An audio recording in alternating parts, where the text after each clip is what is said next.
ಎಲ್ಲ ಶ್ರೋತೃ ನಮಸ್ಕಾರಗಳನ್ನು ಮತ್ತು ಅಭಿನಂದನೆಗಳನ್ನು ಸಲ್ಲಿಸುತ್ತಾ ಇವತ್ತು ಪ್ರವಚನ ನಡೆಸಿಕೊಡಲು ಬಂದಿರುವ ಮಧ್ವಶಾಸ್ತ್ರ ಸಂಪನ್ನ ಡಾಕ್ಟರ್ ರಘೋತ್ತಮಾಚಾರ್ಯ ನಾಗಸಂಪಿಗೆ ಅವರಿಗೆ ನಮ್ಮ ಪರವಾಗಿ ಅಭಿನಂದನೆಗಳನ್ನು ಮತ್ತು ನಮಸ್ಕಾರಗಳನ್ನು ಸಲ್ಲಿಸುತ್ತಾ ಸ್ವಾಗತ ಮಾಡುತ್ತೇನೆ. ಮಹೇದರ್ ಅವರು ಆಚಾರ್ಯರ ಕಿರುಪರಿಚಯವನ್ನ ಮಾಡಿಕೊಡುತ್ತಾರೆ. ನಮಸ್ಕಾರ ಎಲ್ಲರಿಗೂ. ಬಾಗಲಕೋಟೆಯ ನಾಗಸಂಪಿ ಮನೆತನದವರು ಪರಮ ಪೂಜ್ಯ ಯಾದವಾರ್ಯರ ದೌಹಿತ್ಯ ವಂಶಜರು. ಪಂಡಿತರು ಡಾಕ್ಟರ್ ರಘೋತ್ತಮಾಚಾರ್ಯರು ನಾಗಸಂಪಿಯವರು ಪ್ರಾತಸ್ಮರಣೀಯ ಶ್ರೀ ವಿದ್ಯಾಮಾನ್ಯ ತೀರ್ಥ ಶ್ರೀಪಾದಂಗಳವರಲ್ಲಿ ಹಾಗೂ ಪ್ರಾತಸ್ಮರಣೀಯ ಶ್ರೀ ವಿಶ್ವೇಶ ತೀರ್ಥ ಶ್ರೀಪಾದಂಗಳವರಲ್ಲಿ ಶ್ರೀಮನ್ ನ್ಯಾಯಸುಧಾ ಗ್ರಂಥಗಳ ಅಧ್ಯಯನ ಮಾಡಿದ್ದಾರೆ. ಇತ್ತೀಚೆಗಷ್ಟೇ PhD ಯನ್ನು ಮುಗಿಸಿ ಡಾಕ್ಟರೇಟ್ ಪದವಿಯನ್ನು ಪಡೆದಿದ್ದಾರೆ.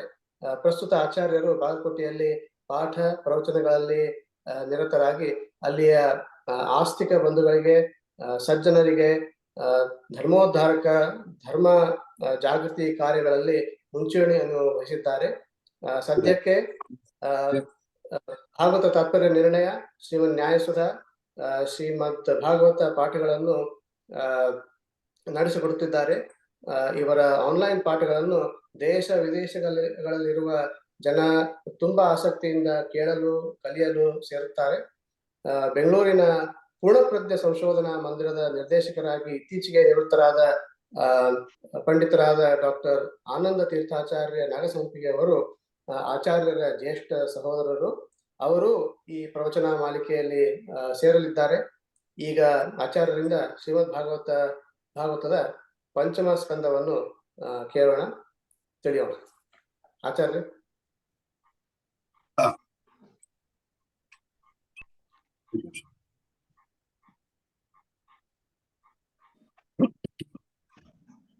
ಶ್ರೀ ಗುರುಭ್ಯೋ ನಮಃ. ಪರಮ ಗುರುಭ್ಯೋ ನಮಃ.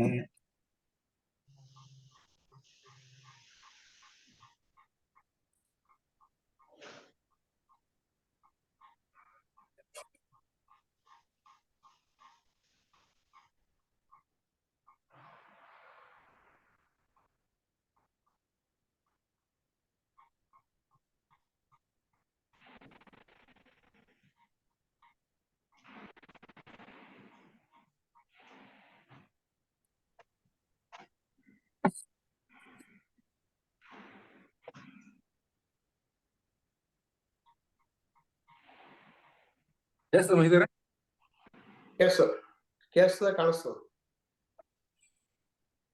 ಶ್ರೀಮದಾನಂದ ತೀರ್ಥ ಭಗವತ್ಪಾದಾಚಾರ್ಯ ಗುರುಭ್ಯೋ ನಮಃ. ಸೃಷ್ಟಿಸ್ಥಿತಿಹಾನೇತಿ ದೃಶಿತಮೋ ಬಂಧ ಮೋಕ್ಷಾಶ್ಚ ಯಸ್ಮಾದಸ್ಯ ಶ್ರೀ ಬ್ರಹ್ಮ ರುದ್ರ ಪ್ರಭೃತಿ ಸುರನರದ್ವೀಷ ಶತ್ರುತ್ಮಕಸ್ಯ ವಿಷ್ಣೋರ್ವ್ಯಸ್ತಾಃ ಸಮಸ್ತಾಃ ಸಕಲ ಗುಣನಿಧಿಃ ಸರ್ವದೋಷ ವ್ಯಪೇತಃ ಪೂರ್ಣಾನಂದವ್ಯಯೋ ಯೋ ಗುರುರಪಿ ಪರಮಶ್ಚಿಂತಯೇತಂ ಮಹಾಂತಂ ಜನ್ಮಾದ್ಯಸ್ಯ ಯತೋನ್ಮಯಾದಿತರತಶ್ಚಾರ್ಥೇಷ್ವವಿಘ್ನಸ್ವರಾಟ್ ತೇನೇ ಬ್ರಹ್ಮ ಹೃದಯ ಆದಿಕವಯೇ ಮುಹ್ಯಂತಿ ಯಂ ಸೂರಯಃ ತೇಜೋ ವಾರಿಮೃದಾಂ ಯಥಾ ವಿನಿಮಯೋ ಯತ್ರ ತ್ರಿಸರ್ಗೋ ಮೃಷಾ ಧಾಮ್ನಾ ಸ್ವೇನ ಸದಾ ನಿರಸ್ತಕುಹಕಂ ಸತ್ಯಂ ಪರಂ ಧೀಮಹಿ. ನಾರಾಯಣಂ ನಮಸ್ಕೃತ್ಯ ನರಂ ಚೈವ ನರೋತ್ತಮಂ ದೇವೀಂ ಸರಸ್ವತೀಂ ವ್ಯಾಸಂ ತತೋ ಗ್ರಂಥಮುದೀರಯೇ. ವಾಣಿತೆ ಕರವಾಣ್ಯಂಬ ಚರಣೋ ಹೃದಯ ಸರ್ವದಾ ಮದ್ವಾಕ್ಯ ಸರಣಿರ್ಭೂಯಾತ್ ಶ್ರೀಮದಾಚಾರ್ಯ ಭಾವಗ ಸ್ವಸುಖ ನಿಭೃತ ಚೇತಾಸ್ತದ್ವ್ಯುದಸ್ತಾನ್ಯ ಭಾವೋಪ್ಯಜಿತ ರುಚಿರಲೀಲಾ ಕೃಷ್ಣ ಸಾರಸ್ತದೀಯಂ ಯತನತು ಕೃಪಯಾ ಯಸ್ತತ್ವದೀಪಂ ಪುರಾಣಂ ತಮಹಮಖಿಲ ವೃಜಿನಘ್ನಂ ವ್ಯಾಸಸೂನುಂ ನತೋಸ್ಮಿ. नौमिन्याय सुधाधिकृज्जय मुनीन् श्रीपादराट् सन्मणीन् व्यासार्यान् विविधागमाब्धिविहरान् श्रीवादिराजानपि वन्दे हंसवरान् रघूत्तमगुरून् वैदग्ध्यवारान् निधीन् श्री सत्यव्रत राघवेन्द्र मुनिपान् सद्बोध सद्यानपान् सप्रमोद समारंभां सत्यनाथार्य मध्यमां श्रीमदाचार्य पर्यन्तां वन्दे गुरुपरम्पराम् विद्यामान्याख्यवार्ध्युत्त विश्वेशमुनिचन्द्रमाः अपास्यात् ज्ञानतमः ज्ञानदोऽस्तु निरन्तरम् श्रीगुरुभ्यो नमः हरिः ओम् नमः परस्मै पुरुषाय भूयसे सदुद्भवस्थाननिरोधलीलया गृहीतशक्तित्रितयाय देहिनामन्तर्ध्रुवायानुपलब्धवर्त्मने अञ्जनासूनुसान्निध्याद्विजयेन विराजितम् अजितप्रीतिजनकम् भजेऽहं विजयध्वजम् वेदेशमुनिसत्पादसेवा सम्प्राप्त वैभवान् यादवार्यान् वरसुधा टीकाकारान् वयं नुमः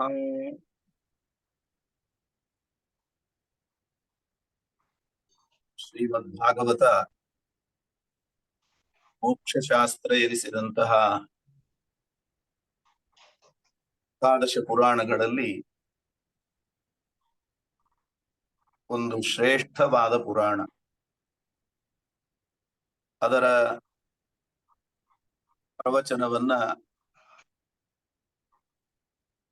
ವಿದೇಶದಲ್ಲಿದ್ರೂ ಅಲ್ಲಿಯ ಸಂಸ್ಕೃತಿಗೆ ಮಾರು ಹೋಗದೆ ಭಾರತೀಯ ಸಂಸ್ಕೃತಿಯನ್ನು ಉಳಿಸಿಕೊಂಡು ಆಚಾರ ವಿಚಾರ ಎರಡನ್ನೂ ಕೂಡ ರೂಢಿಸಿಕೊಂಡ ಎಲ್ಲ ಸದ್ಭಕ್ತರು ವ್ಯಾಸರಾಜರ ಹೆಸರಿನಲ್ಲಿ ಇಂಥದೊಂದು ಸಂಘವನ್ನು ಮಾಡಿಕೊಂಡು ವಿದ್ವಾಂಸರಿಂದ ಭಾಗವತಾದಿಗಳ ಶ್ರವಣವನ್ನು ಮಾಡ್ತಾ ಇರುವಂತಹದ್ದು ತುಂಬಾ ಸ್ತುತ್ಯವಾದದ್ದು. ಶ್ರೀಕೃಷ್ಣ ಉದ್ಧವನಿಗೆ ಉಪದೇಶ ಮಾಡುವಾಗ ಪ್ರತಿಷ್ಠೆಯ ಸಾರ್ವಭೌಮ ಸಜ್ಜನ ಭುವನತ್ರಯಂ,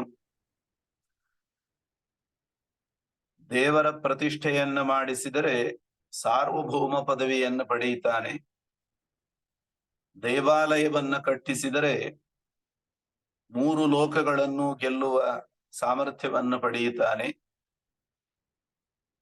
ಅಲ್ಲಿ ದೇವಾಲಯದ ಸಮೀಪದಲ್ಲಿ ಕೆರೆ ಉದ್ಯಾನವನಗಳನ್ನು ಕಟ್ಟಿಸಿದರೆ ಚಕ್ರವರ್ತಿ ಆಗ್ತಾನೆ. ತ್ರಿಭಿಹಿ ಮತ್ಸಾಮ್ಯತಾಮಿಯಾತ್ ಅಂತ 3 ಮಾಡಿದರೆ ನನ್ನ ಸಾಮ್ಯವನ್ನೇ ಪಡೆಯುತ್ತಾನೆ ಅಂತ ಯಥಾಯೋಗ್ಯವಾಗಿ ಸಾರೂಪ್ಯ ಮೋಕ್ಷವನ್ನು ಪಡೆಯುತ್ತಾನೆ ಅಂತ ಹೇಳಿದ್ದಾನೆ. ಎಲ್ಲರಿಗೂ ಅದನ್ನು ಮಾಡಲಿಕ್ಕೆ ಸಾಧ್ಯ ಇಲ್ಲ. ಆದರೆ ಇದೆಲ್ಲದಕ್ಕಿಂತಲೂ ಮಿಗಿಲಾದದ್ದು ಜ್ಞಾನ ಕಾರ್ಯ. ಯೋಗ್ಯರಾದಂತಹ ಗುರುಗಳಿಂದ ನಾವು ವಿನಯಾದಿ ಗುಣ ಸಂಪನ್ನರಾಗಿ ಶ್ರದ್ಧೆಯಿಂದ ಸಚ್ಚಾಸ್ತ್ರಗಳ ಶ್ರವಣವನ್ನ ಮಾಡಿ ಜ್ಞಾನ ಸಂಪಾದನೆ ಮಾಡಿದಾಗ ಅದಕ್ಕಿಂತಲೂ ಉತ್ತಮವಾದ ಫಲವನ್ನ ಶಾಸ್ತ್ರಕಾರರು ವರ್ಣನೆ ಮಾಡಿದ್ದಾರೆ. ಅಂತಹ ಕಾರ್ಯವನ್ನ ಮಾಡುತ್ತಾ ಇರುವ ನಿಮ್ಮೆಲ್ಲರನ್ನೂ ಅಭಿನಂದಿಸಿ, ಪ್ರಕೃತದಲ್ಲಿ ಪಂಚಮ ಸ್ಕಂದ ಸಮಗ್ರ ಭಾಗವತಕ್ಕೆ ವ್ಯಾಖ್ಯಾನವನ್ನ ಬರೆದ ಮಹಾನುಭಾವರು ಪೇಜಾವರ ಮಠದ ಪರಂಪರೆಯಲ್ಲಿ ಬಂದ ಮಹೇಂದ್ರ ತೀರ್ಥರ ಶಿಷ್ಯರಾದ ವಿಜಯಧ್ವಜ ತೀರ್ಥರು. ಅದರಂತೆ 5ನೇ ಸ್ಕಂದದವರೆಗೆ ಸಂಪೂರ್ಣವಾಗಿ ವ್ಯಾಖ್ಯಾನವನ್ನು ಮಾಡಿದವರು ನಮ್ಮ ಪೂರ್ವಾಚಾರ್ಯರಾದ ಯಾದವಾರ್ಯರು. ಆ 2 ವ್ಯಾಖ್ಯಾನಗಳನ್ನ ಅವಲಂಬಿಸಿಕೊಂಡು ಶ್ರೀಮದ್ ಆಚಾರ್ಯರ ತಾತ್ಪರ್ಯದ ಬೆಳಕಿನಲ್ಲಿ ಪಂಚಮ ಸ್ಕಂದದ ಕೆಲವು ಅಂಶಗಳನ್ನ ಇವತ್ತು ಚಿಂತನೆ ಮಾಡೋಣ. ಗದ್ಯ ಹೇಮಾಶ್ಮ ಗಹನಂ ಪಂಚಮ ಸ್ಕಂದ ಪರ್ವತಂ ಆಮ್ನಾಯಾಜ್ಞಾ ಮಹಾಂತೋ ಮೇ ಪ್ರಿಯಂತಾಂ ಆರರುಕ್ಷವೇ ಅಂತ ವಿಜಯಧ್ವಜ ತೀರ್ಥರು ಪಂಚಮ ಸ್ಕಂದ ಅಂದ್ರೆ ಇದೊಂದು ಚಂಪು ಗ್ರಂಥ ಇದ್ದ ಹಾಗೆ ಹೇರಳವಾಗಿ ಗದ್ಯಗಳು ಇದರಲ್ಲಿ ತುಂಬಿದೆ. ಅನೇಕ ಶ್ಲೋಕಗಳಿಂದ ಕೂಡಿದ ಗದ್ಯ ಎಂಬಂತಹ ಬಂಗಾರದ ಗಟ್ಟಿಯಿಂದ ಕೂಡಿದ ಪಂಚಮಸ್ಕಂದವೆಂಬಂತಹ ಪರ್ವತವನ್ನ ಏರಬೇಕು ಅಂತ ಹೊರಟಿದ್ದೇನೆ. ಸುರಕ್ಷಿತವಾಗಿ ಇದನ್ನ ಏರಿ ಗುರಿ ಮುಟ್ಟುವಂತೆ ವೇದಾರ್ಥಗಳನ್ನ ಅರಿತಂತಹ ಜ್ಞಾನಿಗಳು ನನ್ನ ಮೇಲೆ ಅನುಗ್ರಹವನ್ನು ಮಾಡಲಿ ಅಂತ ಪ್ರಾರ್ಥನೆಯನ್ನು ಮಾಡಿಕೊಂಡು ಈ ಪಂಚಮಸ್ಕಂದಕ್ಕೆ ವ್ಯಾಖ್ಯಾನವನ್ನು ಮಾಡ್ತಾರೆ. ಹಿಂದಿನ ಸ್ಕಂದದಲ್ಲಿ ಸ್ವಾಯಂಭುಮನುಗಳ ಇಬ್ಬರು ಗಂಡು ಮಕ್ಕಳ ಚರಿತ್ರೆಯನ್ನು ವರ್ಣನೆ ಮಾಡಲಿಕ್ಕೆ ಉಪಕ್ರಮ ಮಾಡಿ ಕಿರಿಯ ಮಗನಾದಂತಹ ಉತ್ತಾನಪಾದರಾಜರ ವಂಶವನ್ನು ವರ್ಣಿಸಿದ್ದಾರೆ. ಇದೀಗ ಪ್ರಿಯವ್ರತೋ ಭಾಗವತಃ ಆತ್ಮಾರಾಮ ಕಥಂ ಮುನೆ ಗೃಹೇ ರಮತಯನ್ಮೂಲ ಕರ್ಮಬಂಧ ಪರಾಭವ ಎಂಬುದಾಗಿ ಕಿರಿಯ ಮಗನಾದಂತಹ ಪ್ರಿಯವ್ರತ ಮಹಾರಾಜರ ವಂಶವನ್ನ ಇಲ್ಲಿ ವರ್ಣಿಸ್ತಾ ಇದ್ದಾರೆ. ಪ್ರಿಯವ್ರತ ಮಹಾರಾಜರು ನಾರದರ ಅಧ್ಯಾತ್ಮ ವಿದ್ಯೆಯಲ್ಲಿ ಶಿಷ್ಯರು. ನಾರದರಿಂದ ಅನೇಕ ಉಪದೇಶಗಳನ್ನು ಪಡೆದುಕೊಂಡು ಈ ಸಂಸಾರ, ರಾಜ್ಯಭಾರ ಮುಂತಾದ ಜಂಜಾಟಗಳು ಬೇಡ, ಸನ್ಯಾಸಿಯಾಗಿ ಸಾಧನೆ ಮಾಡುತ್ತೇನೆ ಅಂತ ಹೇಳಿ ಹೊರಟಾಗ ಸ್ವಯಂಭುಮನುಗಳು ಬ್ರಹ್ಮದೇವರ ಬಳಿಯಲ್ಲಿ ಆ ವಿಷಯವನ್ನ ತಿಳಿಸ್ತಾರೆ. ಬ್ರಹ್ಮದೇವರೇ ಖುದ್ದಾಗಿ ಬಂದು ಪ್ರಿಯವ್ರತ ರಾಜರು ತಪಸ್ಸು ಮಾಡುತ್ತಾ ಇದ್ದಂತಹ ಪ್ರದೇಶದಲ್ಲಿ ಅವರನ್ನು ಕೂಡಿಸ್ಕೊಂಡು ಅವರಿಗೆ ಹೇಳ್ತಾರೆ, ನೋಡಪ್ಪ, ಭಯಂ ಪ್ರಮತ್ತಸ್ಯ ವನೇಶ್ವಪಿ ಸ್ಯಾತ್ ಯಥೋ ವಸಂತೈ ಸಹ ಷಟ್ಸಪತ್ನಾಃ ಜಿತೇಂದ್ರಿಯಸ್ಯಾತ್ಮರತೇರ್ಬುಧಸ್ಯ ಗೃಹಾಶ್ರಮ ಕಿನ್ನು ಕರೋತ್ಯವಧ್ಯಂ ಎಂಬುದಾಗಿ ಗೃಹಸ್ಥಾಶ್ರಮ ಅನ್ನೋದಾಗಲಿ ರಾಜ್ಯಭಾರ ಅನ್ನೋದಾಗಲಿ ಸಾಧನೆ ಮಾಡಬೇಕು ಅನ್ನುವಂತಹ ಹಸಿವಿದ್ದವನಿಗೆ ಅದು ಮಾರಕ ಏನಲ್ಲ. ಯಾರಿಗೆ ಮನಸ್ಸಿನ ನಿಯಂತ್ರಣ ಇರೋದಿಲ್ಲ, ಮನಸ್ಸಿನಲ್ಲಿ ಕಾಮಕ್ರೋಧಾದಿ ಶತ್ರುಗಳು ಲಗ್ಗೆ ಇಟ್ಟಿರ್ತಾರೆ, ಅಂಥವರು ಕಾಡಿನಲ್ಲಿ ಬಂದು ಕೂತರು ಸಂಸಾರದ ವಿಷಯ ಸುಖಗಳನ್ನೇ ಚಿಂತನೆಯನ್ನು ಮಾಡ್ತಾರೆ. ಯಾರಿಗೆ ಮನಸ್ಸಿನ ನಿಯಂತ್ರಣ ಇದೆ, ಭಗವಂತನಲ್ಲಿ ತನ್ಮಯತೆ ಇದೆ, ಅಂಥವರು ಸಂಸಾರದ ಮಧ್ಯೆ ಇದ್ರೂ ಕೂಡ ಆಧ್ಯಾತ್ಮಿಕವಾದ ಮಾರ್ಗದಲ್ಲಿ ಮುನ್ನಡೆದು ಗುರಿ ತಲುಪಲಿಕ್ಕೆ ಸಾಧ್ಯವಾಗತ್ತೆ. ಆದ್ದರಿಂದ ನಾನಾಗ್ಲಿ ಈ ರುದ್ರಾದಿ ದೇವತೆಗಳಾಗಲಿ ನೀನು ಯಾರನ್ನ ಗುರು ಎಂಬುದಾಗಿ ಸ್ವೀಕಾರ ಮಾಡಿದ್ದಿ ಅಂತಹ ನಾರದ ಮಹರ್ಷಿಗಳಾಗಲಿ ನಾವೆಲ್ಲರೂ ಭಗವಂತನ ಆಜ್ಞೆಯನ್ನ ಪರಿಪಾಲನೆ ಮಾಡುತ್ತಾ ಒಬ್ಬ ರೈತನ ಮೂಗುದಾರಕ್ಕೆ ಸಿಲುಕಿದ ಎತ್ತುಗಳು ಹೇಗೆ ಅವನ ನಿಯಂತ್ರಣದಲ್ಲಿರ್ತಾವೋ ಅದರಂತೆ ಭಗವಂತನ ಆದೇಶದ ಆಜ್ಞೆಗೆ ನಾವೆಲ್ಲರೂ ಬದ್ಧರಾದವರು.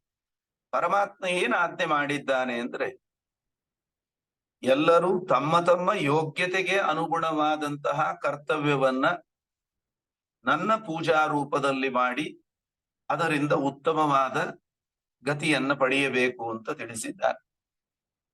ಆದ್ದರಿಂದ ಜನಕ ಮಹಾರಾಜರಂಥವರು ಹೇಗೆ ಕರ್ಮಯೋಗಿಗಳಾಗಿ, ರಾಜರಾಗಿ, ಕುಟುಂಬಿಗಳಾಗಿ ಇದರ ಮಧ್ಯೆ ಇದ್ದುಕೊಂಡೇ ಸಾಧನೆಯನ್ನು ಮಾಡಿ ಗುರಿ ತಲುಪಿದರೋ ಅದರಂತೆ ನೀನು ಆ ವರ್ಗದಲ್ಲಿ ಸೇರುವವನು. ನಾರದಾದಿಗಳಂತೆ, ಸನಕಾದಿಗಳಂತೆ ಎಲ್ಲರೂ ಸನ್ಯಾಸಿಗಳೇ ಆಗಿ ಜ್ಞಾನ ಮಾರ್ಗದಲ್ಲೇ ಇದ್ದು ಸಾಧನೆ ಮಾಡೋದಲ್ಲ. ಕೆಲವರು ಆ ಮಾರ್ಗ, ಕೆಲವರು ಕರ್ಮ ಮಾರ್ಗದಲ್ಲಿ ಸಾಧನೆ ಮಾಡಬೇಕಾದವರು.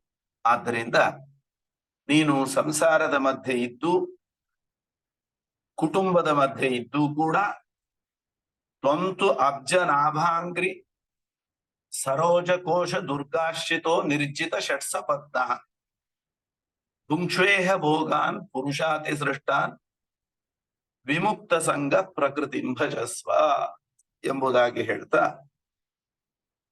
ನೀನು ಮನಸ್ಸಿನ ಮೇಲೆ ಆಕ್ರಮಣವನ್ನು ಮಾಡುವಂತಹ ಕಾಮಕ್ರೋಧಾದಿಗಳನ್ನ ಸಾತ್ವಿಕ ಆಹಾರ ಹಾಗೂ ಸಾತ್ವಿಕ ವಿಚಾರದಿಂದ ನಿಯಂತ್ರಣದಲ್ಲಿಟ್ಟುಕೊಂಡು ಯಾವಾಗಲೂ ಏನೇ ಕರ್ತವ್ಯಗಳನ್ನ ಮಾಡಿದರೂ ಇದು ಭಗವಂತನ ಪೂಜೆ, ಒಳಗೆ ನಿಂತು ಅವನು ಪ್ರಾಣದೇವರು ತತ್ವಾಭಿಮಾನಿಗಳು ನಮ್ಮಿಂದ ಮಾಡಿಸಿದ್ದಾರೆ ಅನ್ನುವಂತಹ ಎಚ್ಚರವನ್ನಿಟ್ಟುಕೊಂಡು ಮಾಡಿದ ಪ್ರತಿಯೊಂದು ಸತ್ಕರ್ಮಗಳನ್ನು ಭಗವಂತನಿಗೆ ಸಮರ್ಪಣೆಯನ್ನ ಮಾಡುತ್ತಾ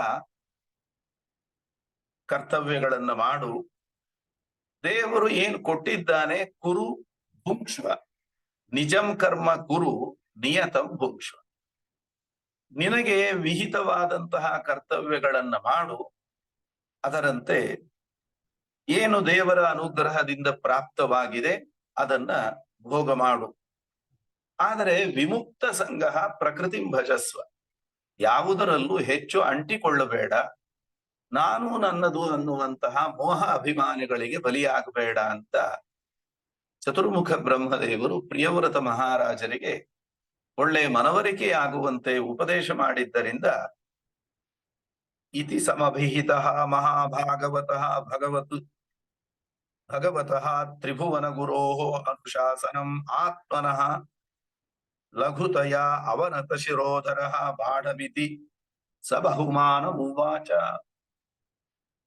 ಬ್ರಹ್ಮದೇವರು ತನ್ನ ಉದ್ಧಾರಕ್ಕಾಗಿ ಮಾಡಿದಂತಹ ಆ ಉಪದೇಶವನ್ನ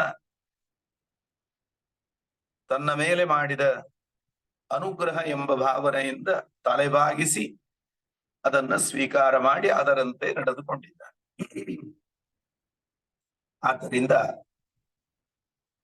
ಆ ಮನುಗಳ ಪುತ್ರರಾದಂತಹ ಪ್ರಿಯವ್ರತ ಮಹಾರಾಜರು ವಿಶ್ವಕರ್ಮ ಪ್ರಜಾಪತಿಯ ಮಗಳಾದಂತಹ ಬರ್ಹಿಷ್ಮತಿ ಅನ್ನುವವಳನ್ನ ವಿವಾಹವಾಗಿ ಅವಳಲ್ಲಿ ಆಗ್ನೇಧ್ರ ಇದ್ದ ಜಿಹ್ವ ಯಜ್ವಿಬಾಹು ಹಿರಣ್ಯರೇತ ಕೃತಪೃಷ್ಠ ಸವನ ಮೇಧಾತಿಥಿ ವೀತಿಹೋತ್ರ ಕವಿ ಎಂಬಂತಹ ಮಕ್ಕಳನ್ನ ಪಡೆದಿದ್ದಾನೆ. 10 ಜನ ಮಕ್ಕಳು, ಅದರ ಜೊತೆಗೆ ಊರ್ಜಸ್ವತಿ ಎಂಬ ಹೆಸರಿನ ಒಬ್ಬಳು ಹೆಣ್ಣು ಮಗಳು. ಅಂತಹ ಊರ್ಜಸ್ವತಿಯನ್ನ ಮುಂದೆ ದೈತ್ಯ ಗುರುಗಳಾದಂತಹ ಶುಕ್ರಾಚಾರ್ಯರಿಗೆ, ನವಗ್ರಹಗಳಲ್ಲಿ ಒಬ್ಬ ಗ್ರಹ ದೇವತೆಯಾದಂತಹ ಶುಕ್ರಾಚಾರ್ಯರಿಗೆ ವಿವಾಹ ಮಾಡಿಕೊಟ್ಟಾಗ ಅಲ್ಲಿ ದೇವಯಾನಿ ಎಂಬ ಮಗಳು ಹುಟ್ಟುತ್ತಾಳೆ. ಆ ದೇವಯಾನಿಯನ್ನ ಚಂದ್ರವಂಶದ ರಾಜ ಯಯಾತಿ ವಿವಾಹವಾಗಿ ಅಲ್ಲಿಂದ ಚಂದ್ರವಂಶ ಬೆಳೆದು ಬಂದದ್ದು, ಯದುವಂಶ ಬೆಳೆದು ಬಂದದ್ದನ್ನ ನಾವು ಕಾಣುತ್ತೇವೆ. ಇದಲ್ಲದೆ ಅನ್ಯಸ್ಯಾಮಿಪಿ ಭಾರ್ಯಾಯಾಂ ತ್ರಯ ಪುತ್ರ ಆಸನ್ ಉತ್ತಮ ಸ್ಥಾಪಸೋ ರೈವತ ಇತಿ ಮನ್ವಂತರಾಧಿಪತಯ ಎಂಬುದಾಗಿ ಈ ಬರ್ಹಿಷ್ಮತಿ ಅಲ್ಲದೇನೆ ಇನ್ನೊಬ್ಬ ಹೆಂಡತಿಯಲ್ಲಿ 3 ಜನ ಮನ್ವಂತರಾಧಿಪತಿಗಳಾಗುವಂತಹ ಮಕ್ಕಳನ್ನ ಪ್ರಿಯವ್ರತ ಮಹಾರಾಜರು ಪಡೆದುಕೊಂಡಿದ್ದಾರೆ. ಉತ್ತಮ, ತಾಪಸ, ರೈವತ ಎಂಬುದಾಗಿ ಕ್ರಮವಾಗಿ 3, 4, 5ನೇ ಮನ್ವಂತರಗಳಿಗೆ ಅಧಿಪತಿಗಳಾಗಿರತಕ್ಕಂತಹ ಮಕ್ಕಳು. ಅದರಲ್ಲಿ ತಾಪಸ ಎಂಬ ರೂಪದಿಂದ ಸಾಕ್ಷಾತ್ ಭಗವಂತನೇ ಅವತಾರವನ್ನು ಮಾಡಿದ್ದಾನೆ. ಗಜೇಂದ್ರ ಮೋಚನೆಯನ್ನ ಮಾಡಿರತಕ್ಕಂತಹ ರೂಪ ಈ ತಾಪಸ ಎಂಬಂತಹ ರೂಪ. ಇಲ್ಲಿ ಒಂದು ಅಂಶ ನಾವು ಗಮನಿಸಬೇಕಾದದ್ದು, ಪ್ರಿಯವ್ರತ ಮಹಾರಾಜರು ಅಧ್ಯಾತ್ಮ ಸಾಧನೆ ಮಾಡಬೇಕು ಅಂತ ಹೇಳಿ ಹೊರಟವರು ಕರ್ಮ ಮಾರ್ಗದಲ್ಲಿದ್ದೇ ಗುರಿಯನ್ನ ಸಾಧಿಸಬಹುದು. ರಾಜ್ಯ ಭಾರವನ್ನ ಮಾಡ್ತಾ, ಕುಟುಂಬ ಪೋಷಣೆಯನ್ನ ಮಾಡ್ತಾ, ಇದನ್ನೇ ಒಂದು ಭಗವಂತನ ಪೂಜೆ ಅನ್ನುವ ಅನುಸಂಧಾನದಿಂದ ಮಾಡಿ ಗುರಿ ಮುಟ್ಟಬಹುದು ಅಂತ ಬ್ರಹ್ಮದೇವರು ಹೇಳಿದ್ದಕ್ಕೆ ಅದನ್ನ ಅಕ್ಷರಶಃ ಜೀವನದಲ್ಲಿ ಅಳವಡಿಸಿಕೊಂಡು ಅದರಂತೆ ನಡೆದುಕೊಂಡವರು. ಹಿರಿಯರ ಮಾತಿಗೆ ಬೆಲೆ ಕೊಟ್ಟು ನಡೆದುಕೊಂಡ್ರೆ ಅದರಿಂದ ಜೀವನದಲ್ಲಿ ಎಷ್ಟು ಶ್ರೇಯಸ್ಸಾಗತ್ತೆ ಅಂತನ್ನೋದಕ್ಕೆ ಪ್ರಿಯವ್ರತ ಮಹಾರಾಜರೇ ಉದಾಹರಣೆ.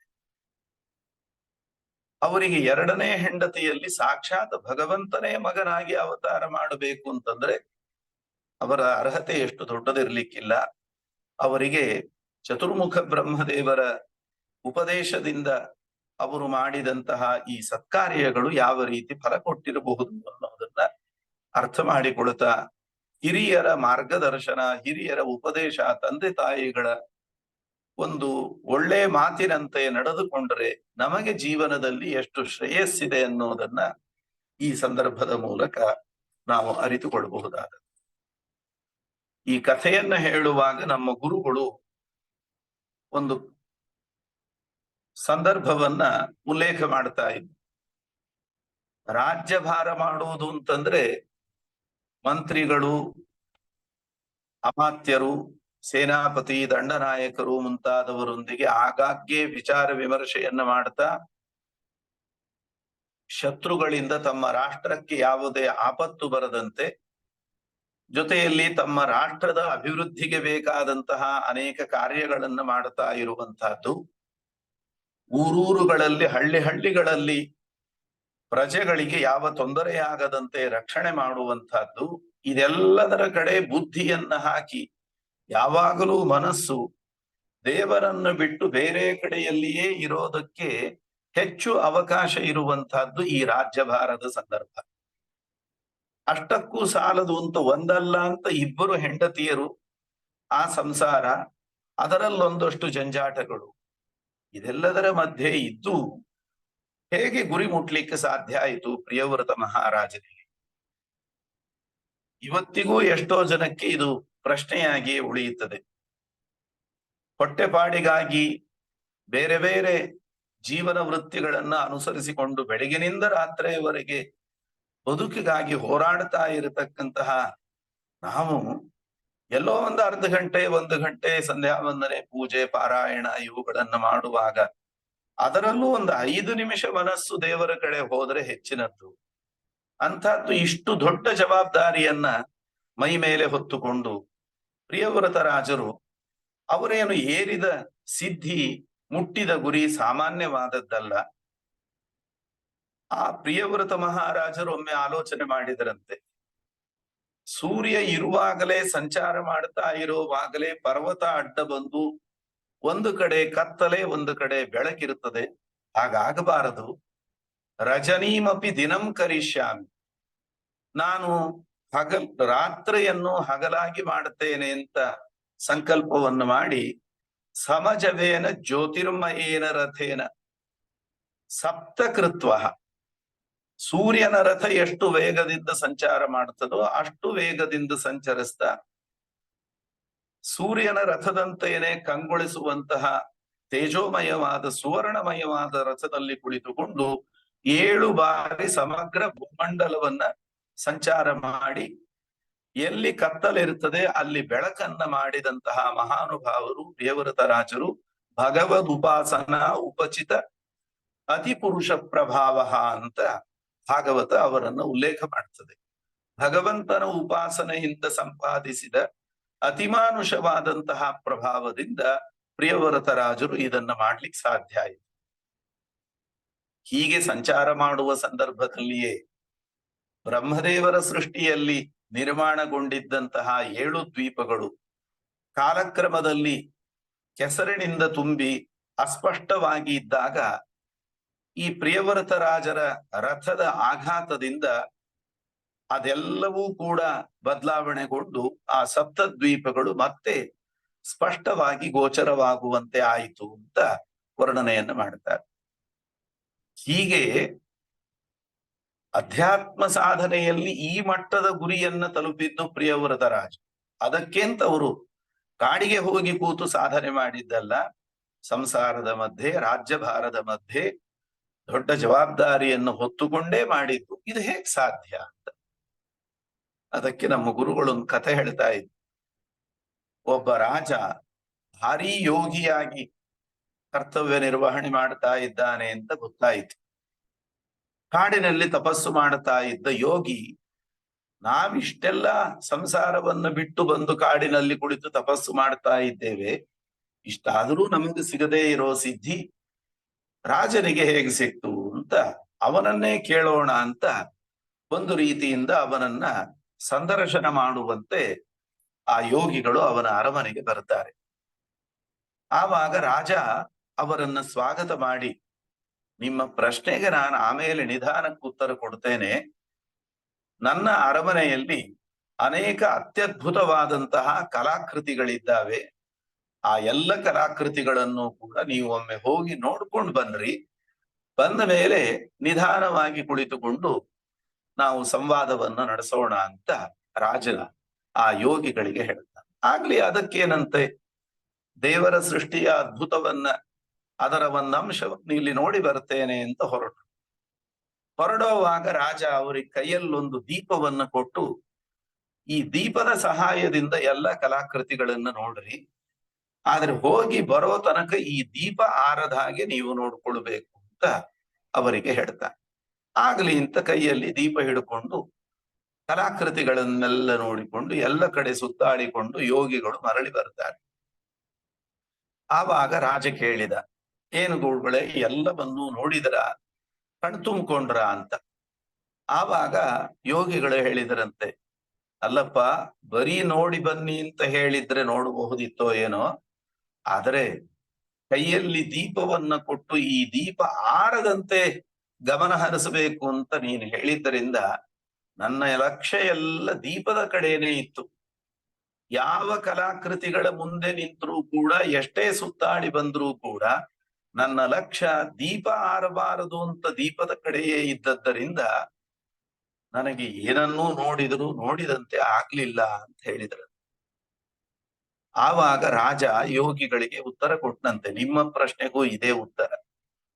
ನೀವು ಹೇಗೆ ದೀಪ ಆರಬಾರದು ಅನ್ನೋದರ ಕಡೆ ತನ್ಮಯತೆಯನ್ನು ವಹಿಸಿದ್ರಿ, ಹಾಗೆ ನನ್ನ ಹೃದಯದ ಒಳಗಿರುವಂತಹ ಭಗವಂತನೆಂಬ ದೀಪ ಆರಬಾರದು, ಜ್ಞಾನ ದೀಪ ಆರಬಾರದು ಅನ್ನೋದರ ಕಡೆಯಲ್ಲಿ ನಾನು ಲಕ್ಷ್ಯ ಇಟ್ಟು ರಾಜ್ಯಭಾರ, ಕುಟುಂಬ ಪೋಷಣೆ ಇವುಗಳನ್ನೆಲ್ಲ ಮಾಡ್ತಾ ಇರೋದರಿಂದ ಇದರ ಮಧ್ಯೆ ಇದ್ದು ಉನ್ನತ ಗುರಿಯನ್ನ ಸಾಧನೆ ಮಾಡೋದಕ್ಕೆ ನನ್ನಿಂದ ಸಾಧ್ಯವಾಗಿದೆ ಅಂತ ಆ ರಾಜ ಉತ್ತರ ಕೊಟ್ಟಂತೆ. ಇದನ್ನ ಪ್ರಿಯವ್ರತ ರಾಜರ ಬದುಕಿನಲ್ಲಿ ನಾವು ಅಕ್ಷರಶಃ ಅನ್ವಯಿಸಿಕೊಳ್ಳಬಹುದಾದದ್ದು. ಈ ರಾಜ್ಯಭಾರ, ಸಂಸಾರದ ಮಧ್ಯೆ ಇದ್ದು ಎಷ್ಟು ಉನ್ನತವಾದ ಸಿದ್ಧಿಯನ್ನ ಅವರು ಪಡೆದುಕೊಂಡಿದ್ದಾರೆ ಅನ್ನೋದನ್ನ ನೋಡುವಾಗ, ಈ ಸಮುದ್ರದ ಅಲೆಗಳಿದ್ದಂತೆ ಸಂಸಾರದಲ್ಲಿ ಏರಿಳಿತಗಳು ಬರ್ತಾನೆ ಇರ್ತವೆ. ಯಾರೋ ಒಬ್ಬ ಸಮುದ್ರದ ಸ್ನಾನಕ್ಕೆ ಅಂತ ಹೋಗಿ ಆ ದೊಡ್ಡ ಅಲೆಗಳನ್ನು ನೋಡಿ ಹೆದರಿ, ಅಲೆಗಳೆಲ್ಲ ನಿಂತ ಮೇಲೆ ನಾನು ಹೋಗಿ ಸ್ನಾನ ಮಾಡಿ ಬರ್ತೇನೆ ಅಂತ ಕಾಯ್ತಾ ಕೂತ್ಕೊಂಡಂತೆ. ಅಲೆಗಳು ನಿಲ್ಲೋದಿಲ್ಲ, ಅವನಿಗೆ ಸ್ನಾನವೂ ಆಗುದಿಲ್ಲ. ಹಾಗೆ ಸಂಸಾರದಲ್ಲಿ ಏರಿಳಿತಗಳಿದ್ದದ್ದೇ. ಇದೆಲ್ಲದರ ಮಧ್ಯೆನೆ ಅದರ ಹೊಡೆತಕ್ಕೆ ನಾವು ಒಳಗಾಗದಂತೆ ದೇವರ ಕಡೆ ಲಕ್ಷ್ಯವನ್ನಿಟ್ಟು ಕರ್ತವ್ಯದ ಕಡೆ ಪ್ರಜ್ಞೆ ಜಾಗೃತವಾಗಿ ನಾವು ಮಾಡ್ತಾ ಹೋದಾಗ ಯಾವುದೋ ಒಂದು ಜನ್ಮದಲ್ಲಿ ಪ್ರಿಯವ್ರತ ರಾಜರ ಯೋಗ್ಯತೆ ಒಂದೇ ಜನ್ಮದ ಸಾಧನೆಯಿಂದ ಅವರು ಉನ್ನತಿಯನ್ನ ಪಡೆದಿರಬಹುದು. ಆದರೆ ನಮಗೆ ಅನೇಕ ಜನ್ಮಗಳ ಸಾಧನೆಯ ಮೂಲಕ ಯಾವುದೋ ಒಂದು ಜನ್ಮದಲ್ಲಿ ಕೊನೆಗೆ ನಾವು ಗುರಿ ತಲುಪಲಿಕ್ಕೆ ಸಾಧ್ಯ ಅನ್ನುವಂತಹ ಭರವಸೆಯನ್ನ ನಮಗೆ ಈ ಸಂದರ್ಭ ನೀಡ್ತಾ ಇದೆ. ಮುಂದೆ ಪ್ರಿಯವ್ರತ ರಾಜರ ಮಕ್ಕಳು ಆಗ್ನಿಧ್ರ. ಆ ಆಗ್ನಿಧ್ರ ದೇವಲೋಕದಿಂದ ಬಂದ ಪೂರ್ವಚಿತ್ತಿ ಎಂಬಂತಹ ಅಪ್ಸರ ಸ್ತ್ರೀಯನ್ನ ವಿವಾಹವಾಗ್ತಾರೆ. ಅದಾದ ನಂತರದಲ್ಲಿ ಅವರಿಬ್ಬರಲ್ಲಿ ನಾಭಿ ಎಂಬಂತಹ ಮಗ ಹುಟ್ಟುತ್ತಾನೆ. ಮೇರು ಪರ್ವತದ ಅಭಿಮಾನಿ ದೇವತೆಯ ಮಗಳಾದ ಮೇರುದೇವಿಯನ್ನ ವಿವಾಹವಾದ ನಾಭಿರಾಜರಿಗೆ ಅನೇಕ ವರ್ಷಗಳಾದರೂ ಸಂತಾನ ಇಲ್ಲದೆ ಇದ್ದಾಗ ಆ ನಾಭಿ ಹಾಗೂ ಮೇರು ದಂಪತಿಗಳಿಗೆ ಉತ್ತಮವಾದ ಸಂತಾನವಾಗಬೇಕು ಅಂತ ಸುತ್ತಮುತ್ತಲ ಆಶ್ರಮಗಳಲ್ಲಿದ್ದ ಅನೇಕ ಋಷಿಗಳು ಸೇರಿ ರಾಜನಿಗಾಗಿ ಸಂತಾನಕ್ಕಾಗಿ ಒಂದು ಯಜ್ಞವನ್ನು ಮಾಡುತ್ತಾರೆ. ಆ ಸಂದರ್ಭದಲ್ಲಿ ಪೂರ್ಣಾಹುತಿಯ ಕಾಲದಲ್ಲಿ ಪರಮಾತ್ಮ ಪೂರ್ಣಾಹುತಿಯನ್ನ ಸ್ವೀಕಾರ ಮಾಡಲಿಕ್ಕೆ ಪ್ರಕಟನಾದಾಗ ಮೊದಲು ಋತ್ವಿಜರಾಗಿ ಪಾಲ್ಗೊಂಡಂತಹ ಎಲ್ಲ ಋಷಿಗಳು ಕೂಡ ಭಗವಂತನನ್ನ ಪ್ರಾರ್ಥನೆ ಮಾಡ್ತಾರೆ. ಹಾಗೆ ಪ್ರಾರ್ಥನೆ ಮಾಡ್ತಾ ತಮಗೆ ಏನು ಬೇಕು ಅನ್ನೋದನ್ನ ಮೊದಲು ಬೇಡಿಕೊಳ್ತಾರೆ. ಆಮೇಲೆ ರಾಜನ ಬೇಡಿಕೆ ಏನು ಅನ್ನೋದನ್ನ ಇಡ್ತಾರೆ. ಅಥ ಕಥಂಚಿತ್ ಸ್ಥಲನ ಕ್ಷುತ್ ಪತನ ಜೃಂಭಣ ದುರವಸ್ಥಾನಾದಿಷು ವಿವಶಾನಾಂ ನಹ ಶ್ರೀಮತ್ ಚರಣಾರವಿಂದ ಸ್ಮರಣಾಯ ಜ್ವರಮರಣ ದಶಾಯಾಮಪಿ ಸಕಲ ಕಶ್ಮಲ ನಿರಸನಾನಿ ತವ ಗುಣಕೃತ ನಾಮಧೇಯಾನಿ ವಚನ ಗೋಚರಾಣಿ ಭವಂತು ಎಂಬುದಾಗಿ ಋಷಿಗಳು ಬೇಡಿಕೊಳ್ತಾರೆ. ನಾವು ದೇವರಲ್ಲಿ ಏನು ಬೇಡಿಕೊಳ್ಬೇಕು ಅನ್ನೋ ಮಾರ್ಗದರ್ಶನವನ್ನು ನೀಡಿದ್ದಾರೆ. ಎಡವಿ ಬೀಳುವಾಗ, ಸೀನುವಾಗ, ಹಸಿದಾಗ, ಆಕಳಿಸುವಾಗ, ಇನ್ನು ಯಾವುದೇ ತರಹದ ಜ್ವರ, ಮರಣ ಇತ್ಯಾದಿ ಯಾವುದೇ ಸಂದರ್ಭದಲ್ಲೂ ಮೈಮರೆತು ಭಗವಂತನ ಗುಣಮಹಿಮೆಗಳ ಸ್ಮರಣೆ ನಮಗೆ ಬರಬೇಕು. ಆ ಭಗವಂತನ ಗುಣಮಹಿಮೆಗಳನ್ನ ನಮಗೆ ಸ್ಮರಣೆಗೆ ತಂದು ಕೊಡುವಂತಹ ಪರಮ ಪವಿತ್ರವಾದ ಆ ಭಗವಂತನ ಗುಣಗಳನ್ನ ಎತ್ತಿ ತೋರಿಸುವಂತಹ ಅವನ ನಾಮಗಳು ನಮ್ಮ ಬಾಯಿಂದ ಹೊರಬರಬೇಕು. ಸಕಲ ಪಾಪಗಳು ಕೂಡ ಅದರಿಂದ ಪರಿಹಾರವಾಗತ್ತೆ. ಆದ್ದರಿಂದ ಅಂತಹ ನಾಮೋಚ್ಚಾರಣೆ ನಮ್ಮ ಬಾಯಿಂದ ಬರುವಂತೆ ಮಾಡುವಂತ ಪರಮಾತ್ಮನನ್ನ ಪ್ರಾರ್ಥನೆ ಮಾಡುತ್ತಾ ಗುಣಕೃತ ನಾಮಧೇಯಾನಿ, ಭಗವಂತನ ಒಂದೊಂದು ನಾಮ ಅದು ಅಸಾಧಾರಣವಾದ ಧರ್ಮವನ್ನ ಶಬ್ದ ಪ್ರವೃತ್ತಿ ನಿಮಿತ್ತವಾದ ಧರ್ಮಗಳು ಅಂತ ಕರೀತಾರೆ. ಅಗ್ನಿ ಅನ್ನೋ ಶಬ್ದದಿಂದ ಭಗವಂತನನ್ನ ಕರೆಯಬೇಕಾದರೆ ಅಗ ಅಂದ್ರೆ ಸ್ವತಃ ಪ್ರವೃತ್ತಿಯನ್ನ ಮಾಡದೇ ಇರುವ ಈ ಜಡಚೇತನ ಪ್ರಪಂಚಕ್ಕೆ ನೀ ಪ್ರೇರಣೆಯನ್ನ ಮಾಡಿ ಅದರಿಂದ ಕಾರ್ಯವನ್ನ ಮಾಡಿಸೋದರಿಂದ ಭಗವಂತನನ್ನ ಅಗ್ನಿ ಅಂತ ಕರೆಯುವುದು. ಹಾಗಿದ್ರೆ ಅಗ್ನಿ ಶಬ್ದದ ಪ್ರವೃತ್ತಿ ಭಗವಂತನಲ್ಲಾಗಲಿಕ್ಕೆ ನಿಮಿತ್ತ ಏನು ಅಂದ್ರೆ ಒಂದು ಅಸಾಧಾರಣ ಧರ್ಮ. ಸ್ವತಃ ಪ್ರವೃತ್ತಿ ಶೂನ್ಯವಾದ ಪ್ರಪಂಚಕ್ಕೆ ಪ್ರವರ್ತಕನಾಗಿರ್ಲಿಕ್ಕೆ ನಿಯಾಮಕತ್ವ ಅನ್ನೋದು ಅಗ್ನಿ ಶಬ್ದದ ಅರ್ಥ. ಹೀಗೆ ಒಂದೊಂದು ಶಬ್ದ ಕನಿಷ್ಠ ಒಂದೊಂದು ಅರ್ಥವನ್ನ ಹೇಳುತ್ತದೆ ಅಂತಿಟ್ಟುಕೊಂಡ್ರು ಅನಂತ ನಾಮಗಳು, ಅನಂತ ಗುಣಗಳನ್ನ, ಅನಂತ ಅಸಾಧಾರಣ ಧರ್ಮಗಳನ್ನ ಹೇಳೋ ಮೂಲಕ ಭಗವಂತನನ್ನ ಗುಣಪರಿಪೂರ್ಣ ಎಂಬುದಾಗಿ ತಿಳಿಸ್ತಾರೆ. ಆದ್ದರಿಂದಲೇ ಶ್ರೀಮದಾಚಾರ್ಯರು ಅಣುಭಾಷ್ಯದಲ್ಲಿ ಅಥೋ ಅನಂತ ಗುಣೋ ವಿಷ್ಣು ಯಚ್ಛಬ್ದ ಯೋಗ ವೃತ್ತಯ, ಯಾವ ಕಾರಣದಿಂದ ಎಲ್ಲಾ ಶಬ್ದಗಳು ಯೋಗ ವೃತ್ತಿಯಿಂದ, ಪರಮ ಮುಖ್ಯ ವೃತ್ತಿಯಿಂದ ಪರಮಾತ್ಮನನ್ನೇ ವರ್ಣನೆ ಮಾಡೋದರಿಂದ ಆ ಶಬ್ದಗಳು ಪ್ರತಿಪಾದನೆ ಮಾಡುವ ಗುಣಗಳು ಭಗವಂತನಲ್ಲಿದೆ ಅಂತ ಗೊತ್ತಾಗತ್ತೆ. ಆದ್ದರಿಂದ ಸಕಲ ಶಬ್ದಗಳಿಂದ ಭಗವಂತ ವಾಚ್ಯನಾದಾಗ ಸಕಲ ಗುಣ ಪರಿಪೂರ್ಣ ಅನ್ನೋದು ಸಿದ್ಧವಾಗತ್ತೆ ಅಂತ ಶಾಸ್ತ್ರ ಪ್ರತಿಪಾದನೆ ಮಾಡ್ತಾರೆ. ಆ ರೀತಿಯಲ್ಲಿ ಋಷಿಗಳು ಭಗವಂತನಲ್ಲಿ ಬೇಡಿಕೊಂಡು ನಾವೇನು ದೇವರಲ್ಲಿ ಪ್ರಾರ್ಥನೆ ಮಾಡಬೇಕು, ಬೇಡಬೇಕು, ಭಗವಂತನ ನಾಮೋಚ್ಚಾರಣೆ ಮಾಡುವಾಗ ಪದ್ಮನಾಭ ಅಂದ ಕೂಡ್ಲೆ 14 ದಳಗಳನ್ನ ಒಳಗೊಂಡ ಕಮಲವಷ್ಟೇ ಅವನ ನಾಭಿಯಿಂದ ಜನಿಸಿದ್ದಲ್ಲ, ಆ ಕಮಲದ ಪ್ರತಿಕೃತಿಯಂತೆ ಇರತಕ್ಕಂತಹ 14 ಲೋಕಾತ್ಮಕವಾದ ಬ್ರಹ್ಮಾಂಡವೇ ಅವನ ನಾಭಿ ಕಮಲದಿಂದ ಪ್ರಕಟವಾಗಿದೆ. ಆದ್ದರಿಂದ ಅವನನ್ನ ಪದ್ಮನಾಭ ಅಂತ ಕರೆಯುತ್ತಾರೆ. ಅದರಂತೆ ಪದ್ಮ ಅಂತಂದ್ರೆ ಕಮಲ, ಆ ಕಮಲವನ್ನ ಅರಳಿಸುವಂಥವನು ಸೂರ್ಯ. ಆದ್ದರಿಂದ ಪದ್ಮನಿ ಅಂದ್ರೆ ಸೂರ್ಯ. ಅವನಂತೆ ಆಭ ತೇಜಸ್ಸುಳ್ಳವನಾದ್ದರಿಂದ ಬರೀ ಸೂರ್ಯನಂತೆ ಅಲ್ಲ, 1000 ಲಕ್ಷ ಅನಂತ ಸೂರ್ಯರಂತಹ ಕಾಂತಿ ಇರುವ ಪರಮಾತ್ಮನನ್ನ ಪದ್ಮನಾಭ ಅಂತ ಕರೆಯುತ್ತಾರೆ.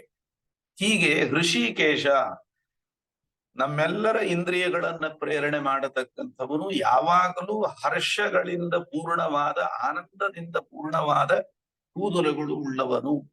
ಅವನ ಒಂದೊಂದು ಕೂದಲು ಕೂಡ ಆನಂದ ಪರಿಪೂರ್ಣವಾದದ್ದು.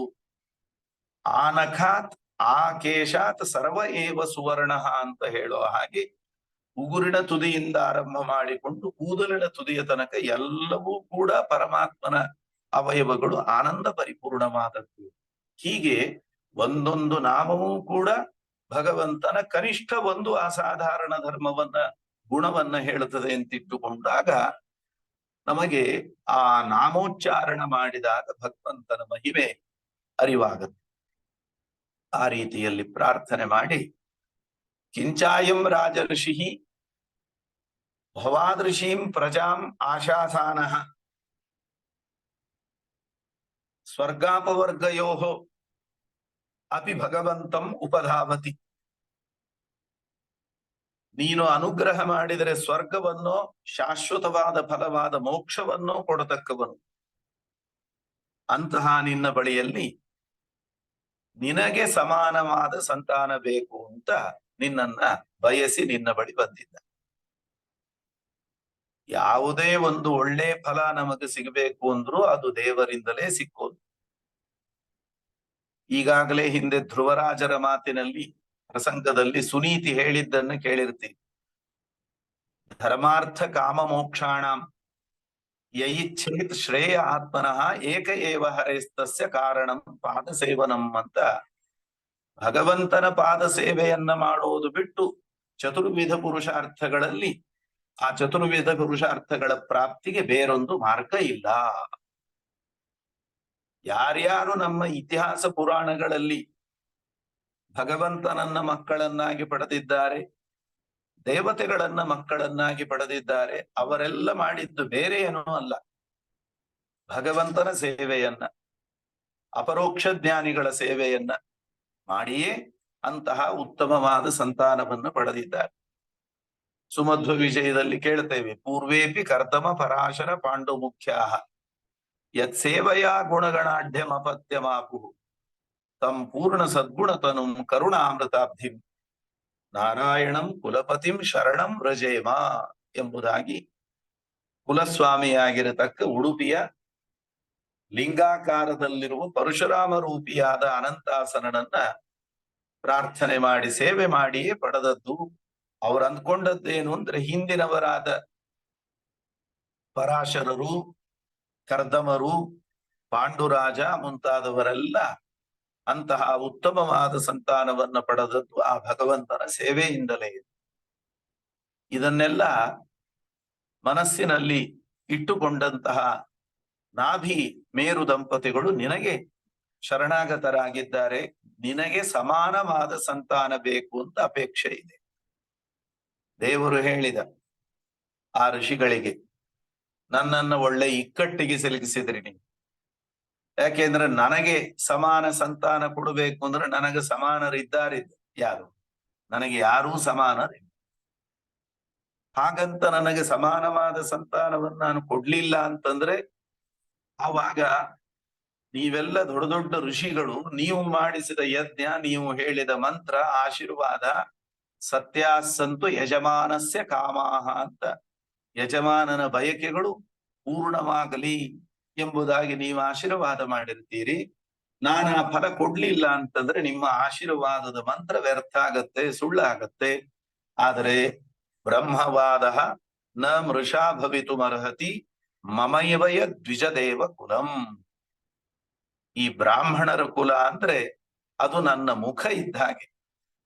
ಆದ್ದರಿಂದ ಬ್ರಾಹ್ಮಣರ ಮಾತು ಸುಳ್ಳಾಯಿತು ಅಂದ್ರೆ ನನ್ನ ಮುಖ ಕಪ್ಪಿಟ್ಟ ಹಾಗೆ. ಆದ್ದರಿಂದ ಬ್ರಾಹ್ಮಣರ ಮಾತು ಸುಳ್ಳಾಗ್ಲಿಕ್ಕೆ ನಾನು ಬಿಡೋದಿಲ್ಲ. ಹಾಗಿದ್ರೆ ಏನ್ ಮಾಡೋದು ಅಂದ್ರೆ ಮಮ ಅಹಮೇವ ಅಭಿರೂಪ, ನನಗೆ ನಾನೇ ಸಮಾನಾದದ್ದರಿಂದ ನಾನೇ ಒಂದು ರೂಪದಿಂದ ಅವನಿಗೆ ಮಗನಾಗಿ ಅವತಾರವನ್ನು ಮಾಡುತ್ತೇನೆ ಅಂತ ಹೇಳಿ ಪರಮಾತ್ಮ ನಾಭಿ ಮೇರು ದಂಪತಿಗಳಲ್ಲಿ ಋಷಭ ಎಂಬ ರೂಪದಿಂದ ಅವತಾರವನ್ನು ಮಾಡ್ತಾನೆ. ಆ ಮೂಲಕ ನಾವು ಅರಿತುಕೊಳ್ಬೇಕಾದದ್ದು ಬ್ರಾಹ್ಮಣರ ಬಗ್ಗೆ ಭಗವಂತ ಇಟ್ಟಂತಹ ಭರವಸೆ, ವಿಶ್ವಾಸ ಏನು. ಅದರಂತೆ ನಾಭಿ ಮೇರು ದಂಪತಿಗಳಲ್ಲಿ ವೃಷಭ ರೂಪಿಯಾದಂತಹ ಪರಮಾತ್ಮ ಅವತಾರವನ್ನು ಮಾಡಿ ಆ ಕೃತಯುಗದಲ್ಲಿ ಮೊದಲನೆಯ ಸ್ವಯಂಭುವ ಮನ್ವಂತರದಲ್ಲಿ ಯಜ್ಞನಾಮಕನಾದ ಪರಮಾತ್ಮನೇ ಇಂದ್ರ ಪದವಿಯನ್ನು ಆಳುತ್ತಾ ಇದ್ದವರು. ಯಜ್ಞ ಹಾಗೂ ದಕ್ಷಿಣಾ ದಂಪತಿಗಳಲ್ಲಿ ಲಕ್ಷ್ಮೀದೇವಿ ಜಯಂತಿ ಎಂಬ ಹೆಸರಿನಿಂದ ಅವತಾರ ಮಾಡಿದ್ದಾಳೆ. ಆ ಜಯಂತಿಯನ್ನ ಋಷಭದೇವರಿಗೆ ಮದುವೆ ಮಾಡಿ ಕೊಡ್ತಾರೆ. ಅಲ್ಲಿ ಭರತ ಚಕ್ರವರ್ತಿ ಮೊದಲಾದ 100 ಜನ ಗಂಡು ಮಕ್ಕಳು ಜಯಂತಿಯಲ್ಲಿ ಪಡೆಯುತ್ತಾರೆ. ಅದರಲ್ಲಿ 9 ಜನರನ್ನ 9 ದ್ವೀಪಗಳಿಗೆ ಋಷಭದೇವರು ಅಧಿಪತಿಯನ್ನಾಗಿ ಮಾಡ್ತಾರೆ. ಇನ್ನೊಂದು 9 ಜನ ಕವಿರಹರಿರಂತರಿಕ್ಷ ಪ್ರಬುದ್ಧ ಪಿಪ್ಪಲಾಯನ ಆವಿರ್ಹೋತ್ರೋತ ದ್ರುಮಿಲಃ ಚಮಸ ಕರಭಾಜನ ಅಂತ ಆ 9 ಜನ ಊರ್ಧ್ವರೇತಸ್ಕರಾಗಿ, ಅಖಂಡ ಬ್ರಹ್ಮಚಾರಿಗಳಾಗಿ, ವ್ಯಾಪ್ತೋಪಾಸಕರಾಗಿ ಎಲ್ಲ ಕಡೆಯಲ್ಲೂ ಭಗವಂತನನ್ನ ಕಾಣ್ತಾ ಅವರು ಸಂಚಾರಿಗಳಾಗಿ ಹೊರಟು ಬಿಡ್ತಾರೆ. ಮುಂದೊಂದು ದಿವಸ ಅವರೇ ಜನಕ ಮಹಾರಾಜನ ಆಸ್ಥಾನಕ್ಕೆ ಬಂದಾಗ ಅವರಿಂದ ತತ್ವೋಪದೇಶವನ್ನು ಪಡೆಯುತ್ತಾನೆ. ಏನು ಉಪದೇಶ ಮಾಡಿದರು ಅನ್ನೋದನ್ನ ಮುಂದೆ ವಸುದೇವ ನಾರದರ ಸಂವಾದದಲ್ಲಿ ನಿನಗೆ ವರ್ಣನೆಯನ್ನು ಮಾಡುತ್ತೇನೆ ಅಂತ ಹೇಳಿ, ಉಳಿದ 80 ಚಿಲ್ಲರೆ ಜನಗಳೆಲ್ಲರೂ ಕೂಡ ಅವನ ಮಕ್ಕಳು ನಿಷ್ಠೆಯಿಂದ ಧರ್ಮಾಚರಣೆಯನ್ನ ಮಾಡಿ, ಬ್ರಾಹ್ಮಣ್ಯವನ್ನ ಸಂಪಾದನೆ ಮಾಡಿ, ಆಮೇಲೆ ವೇದಾಂಗಗಳನ್ನೆಲ್ಲ ಅಧ್ಯಯನ ಮಾಡಿ ಯಜ್ಞ ಯಾಗಗಳನ್ನ ಮಾಡುವಂತಹ ಉತ್ತಮ ಬ್ರಾಹ್ಮಣರಾಗಿ ಪರಿವರ್ತನೆಗೊಂಡರು ಅಂತ ವರ್ಣನೆಯನ್ನು ಮಾಡಿ. ಋಷಭದೇವರು ಅವತಾರ ಮಾಡಿದ್ದೇ ಜ್ಞಾನೋಪದೇಶಕ್ಕಾಗಿ. ಭಾಗವತದ ಪಂಚಮ ಸ್ಕಂದದಲ್ಲಿ ಋಷಭಗೀತೆ ಅನ್ನೋದು ಬಹಳ ಪ್ರಸಿದ್ಧವಾದ, ತುಂಬಾ ಮಾರ್ಮಿಕವಾಗಿರುವಂತಹ ಉಪದೇಶ. ಅಂತಹ ಋಷಭದೇವರು ಬ್ರಹ್ಮಾವರ್ತ ಪ್ರದೇಶದಲ್ಲಿ ತನ್ನ ಮಕ್ಕಳು, ಮಂತ್ರಿಗಳು, ಪ್ರಜೆಗಳು ಎಲ್ಲರನ್ನೂ ಕೂಡ ಸೇರಿಸಿಕೊಂಡು ಅನೇಕ ಉಪದೇಶಗಳನ್ನು ನೀಡುತ್ತಾರೆ. ಹಾಗೆ ಉಪದೇಶವನ್ನ ನೀಡುವಾಗ ಭಗವಂತನ ಜ್ಞಾನವೇ ನಮ್ಮ ಉದ್ಧಾರಕ್ಕೆ ಕಾರಣ. ಹುಟ್ಟು, ಸಾವು, ನಾನಾ ವಿಧವಾದ ದುಃಖಗಳು, ರೋಗಗಳು, ಇವುಗಳಿಗೆಲ್ಲ ಆಗರವಾದಂತಹ ಈ ಸಂಸಾರ, ಇದು ಬರೋದೇ ನಮ್ಮ ಅಹಂಕಾರ, ಮಮಕಾರ, ರಾಗದ್ವೇಷ ಮುಂತಾದವುಗಳ ಮೂಲಕ. ನಾನಲ್ಲದೇ ಇರೋದನ್ನ ನಾನು ಅಂತ ತಿಳಿದದ್ದು, ನನ್ನದಲ್ಲದೇ ಇರೋದನ್ನ ನನ್ನದು ಅಂತ ತಿಳಿದದ್ದು, ಇಂತಹ ಅನ್ಯಥಾ ಜ್ಞಾನ, ಭ್ರಾಂತಿಯ ಮೂಲಕ ಸಂಸಾರ ನಮಗೆ ಬಂತು. ಈ ಭ್ರಾಂತಿ ನಿವಾರಣೆ ಆಗಬೇಕು ಅಂದ್ರೆ ಜಡವಾದ ಶರೀರ, ಇಂದ್ರಿಯಗಳು ನಾನಲ್ಲ, ನಾನು ದೇವರಲ್ಲ, ಉಳಿದ ಯಾವುದೇ ಜಡ ಪದಾರ್ಥಗಳು ನಾನಲ್ಲ, ಮತ್ತು ಇದು ಯಾವುದು ನನ್ನ ಅಧೀನ ಅಲ್ಲ, ಇದೆಲ್ಲವೂ ಭಗವಂತನ ಅಧೀನವಾದದ್ದು. ಹೆಂಡರು ಮಕ್ಕಳು ನಿನ್ನ ತೋಂಡರೆಂಬುವರು ಅನ್ನುವಂತೆ ಎಲ್ಲರೂ ಭಗವಂತನ ಸೇವೆಗಾಗಿ ಬಂದವರು. ಅವರೊಂದಿಗೆ ಸೇರಿ ನಾನು ಪರಮಾತ್ಮನ ಸೇವೆಯನ್ನು ಮಾಡುತ್ತೇನೆ ಅನ್ನುವ ಎಚ್ಚರ ಜಾಗೃತವಾಗಿದೆ. ಹೀಗೆ ಭಗವಂತನ ತತ್ವಜ್ಞಾನವೇ ಭ್ರಾಂತಿಯನ್ನ, ರಾಗದ್ವೇಷ, ಅಹಂಕಾರ, ಮಮಕಾರಗಳನ್ನ ಹೋಗಲಾಡಿಸಿ ಕೊನೆಗೊಂದು ದಿವಸ ಈ ಸಂಸಾರದಿಂದ ಮುಕ್ತರಾಗುವಂತೆ ಮಾಡ್ತಾರೆ. ಅದಕ್ಕಾಗಿ ಋಷಭದೇವರು ಹೇಳ್ತಾರೆ, ಪರಾಭವಸ್ತಾವದ ಬೋಧ ಜಾತಃ ಯಾವನ್ನ ಜಿಜ್ಞಾಸತ ಆತ್ಮತತ್ವಂ ತಾವತ್ ಕ್ರಿಯಾಸ್ತಾವದಿದಂ ಮನೋ ವೈ ಕರ್ಮಾತ್ಮಕಂ ಏನ ಶರೀರ ಬಂಧ. ನಮ್ಮ ಜೀವನದ ಸೋಲು ಯಾವುದರಲ್ಲಿ ಅಡಗಿದೆ ಅಂತ ನೋಡಿದರೆ, ನಾವೇನೋ ಸಾಂಸಾರಿಕವಾದ ಬದುಕಿನಲ್ಲಿ ಒಂದು ಮನೆ ಕಟ್ಟಿಸಿ, ಮಕ್ಕಳಿಗೆ ಮದುವೆ ಮಾಡಿ, ಸಾಲ ಎಲ್ಲ ತೀರಿಸ್ಕೊಂಡಿದ್ರೆ ಬಂದ ಮಿತ್ರರು, ಬಂಧುಗಳು ಬಂದೆ ಅಡ್ಡಿ ಇಲ್ಲಪ್ಪ ನೀನು ಗೆದ್ದಿ ಅಂತ ನಮ್ಮ ಬೆನ್ನು ಚಪ್ಪರಿಸ್ತಾರೆ. ಇದನ್ನ ನಾವು ಜೀವನದಲ್ಲಿ ಗೆಲುವು ಅಂತ ಭಾವಿಸಿದ್ದೇವೆ. ಇದರಲ್ಲಿ ಯಾವುದಾದ್ರೂ ಒಂದು ವ್ಯತ್ಯಾಸ ಆದ್ರೆ ಅದು ಜೀವನದ ಸೋಲು ಅಂತ ಭಾವಿಸ್ತೇವೆ. ಸಾಂಸಾರಿಕವಾದ ದೃಷ್ಟಿಯಲ್ಲಿ, ಕೌಟುಂಬಿಕವಾದ ದೃಷ್ಟಿಯಲ್ಲಿ, ಸಾಮಾಜಿಕವಾದ ದೃಷ್ಟಿಯಲ್ಲಿ ಈ ಮಾತು ನಿಜ ಇರಬಹುದು. ನಮಗೊಂದು ಬದ್ಧತೆ ಇರುತ್ತದೆ, ಕರ್ತವ್ಯ ಇರುತ್ತದೆ, ಜವಾಬ್ದಾರಿ ಇದೆ. ಅದನ್ನ ಗೃಹಸ್ಥಾಶ್ರಮಿಗಳಾಗಿ, ಕುಟುಂಬಿಗಳಾಗಿ ನಾವು ಅದನ್ನು ಸಮರ್ಥವಾಗಿ ನಿರ್ವಹಣೆ ಮಾಡಬೇಕಾದದ್ದೇ. ಆದರೆ ಇಷ್ಟೇ ಮಾಡೋದಕ್ಕೆ ದೇವರು ನಮ್ಮನ್ನು ಸೃಷ್ಟಿಗೆ ತಂದಿರೋದಲ್ಲ. ನಮ್ಮನ್ನು ಸೃಷ್ಟಿಗೆ ತಂದಿರೋದು ಇದಕ್ಕಿಂತ ಹೆಚ್ಚಿನ ಅಧ್ಯಾತ್ಮ ಸಾಧನೆಗಾಗಿ.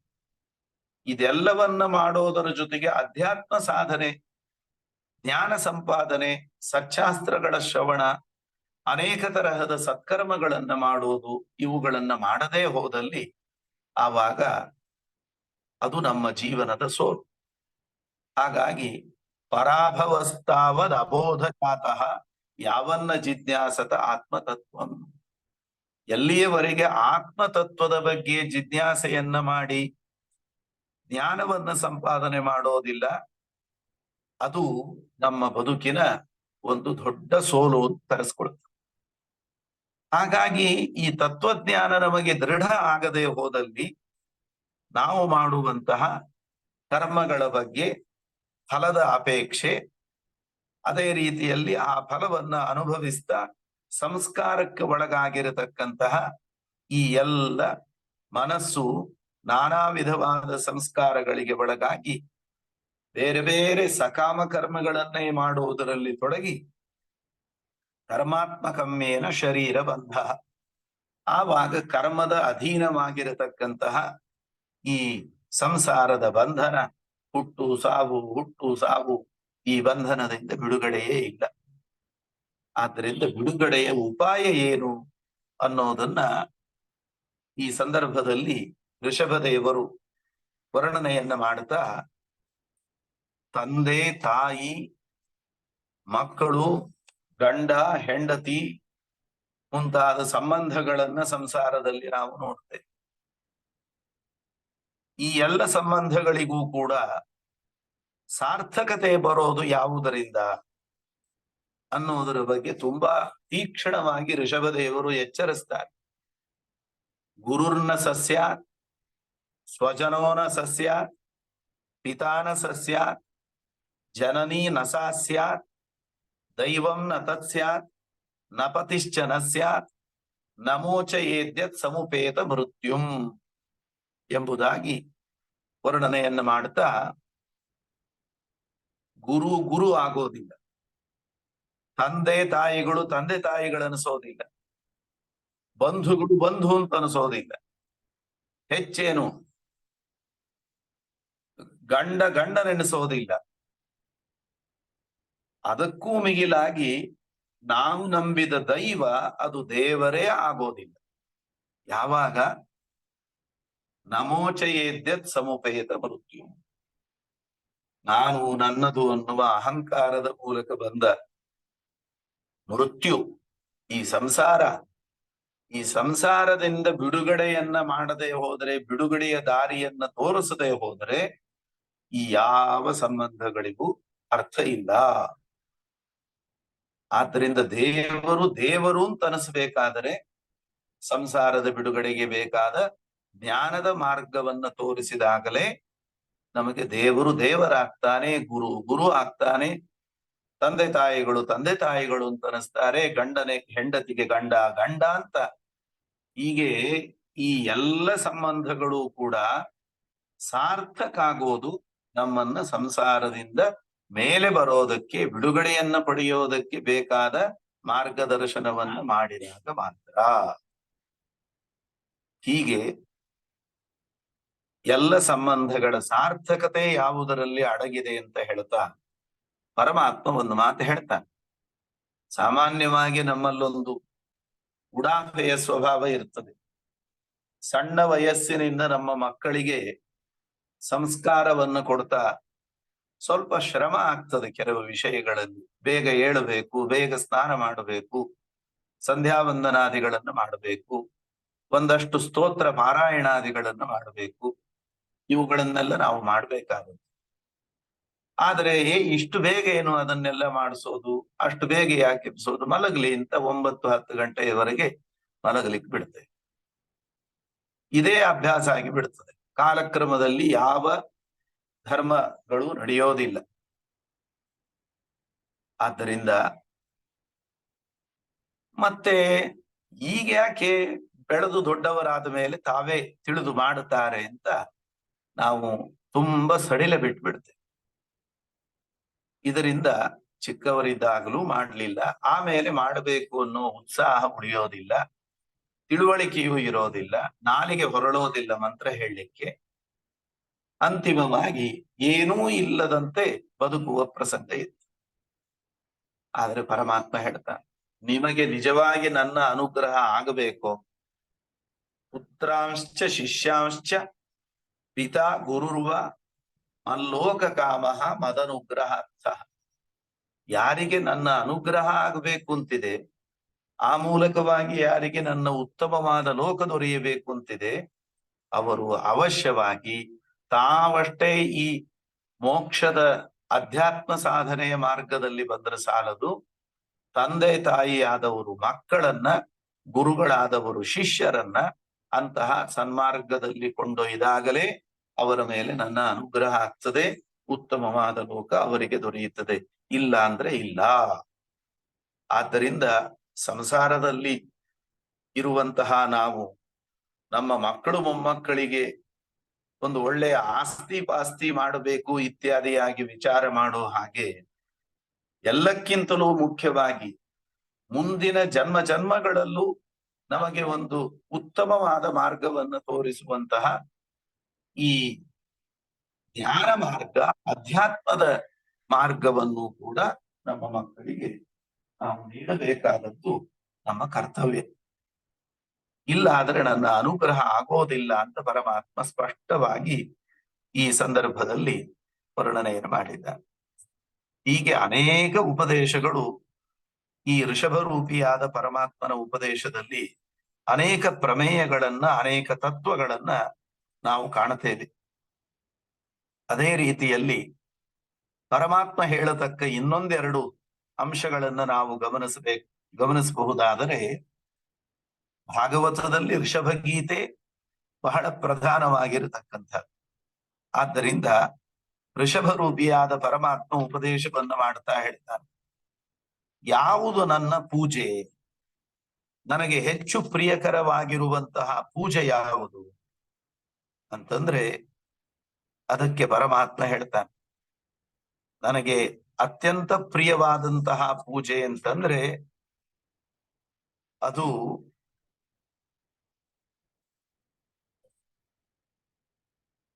ಪರಮಾತ್ಮ ಹೇಳ್ತಾನೆ, ಯಾವುದು ಪೂಜೆ ಅಂದ್ರೆ ಸರ್ವಾಣಿ ಮಧ್ಯಷ್ಣ್ಯತೆಯ ಭವದ್ಭಿ ಚರಾಣಿ ಭೂತಾನಿ ಸುತಾಧ್ರುವಾಣಿ ಸಂಭಾವಿತವ್ಯಾನಿ ಪದೇ ಪದೇವೋ ವಿವಿಕ್ತ ದೃಷ್ಟಿ ತದುತ ಅರ್ಹಣಮ್ಮೆ.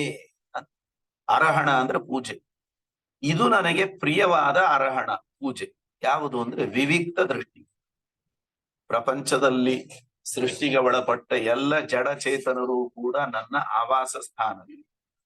ಚರ ಇರ್ಲಿ, ಅಚರ ಇರ್ಲಿ, ನಿತ್ಯ ಇರ್ಲಿ, ಅನಿತ್ಯ ಇರ್ಲಿ. ಆದ್ದರಿಂದ ಎಲ್ಲದರ ಒಳಗೂ ದೇವರಿದ್ದಾನೆ ಅನ್ನುವ ವಿವೇಚನೆ ಇರಬೇಕು. ಅದರ ಜೊತೆಗೆ ವಿವಿಕ್ತ ದೃಷ್ಟಿ ತದುತ ಅರ್ಹಣ.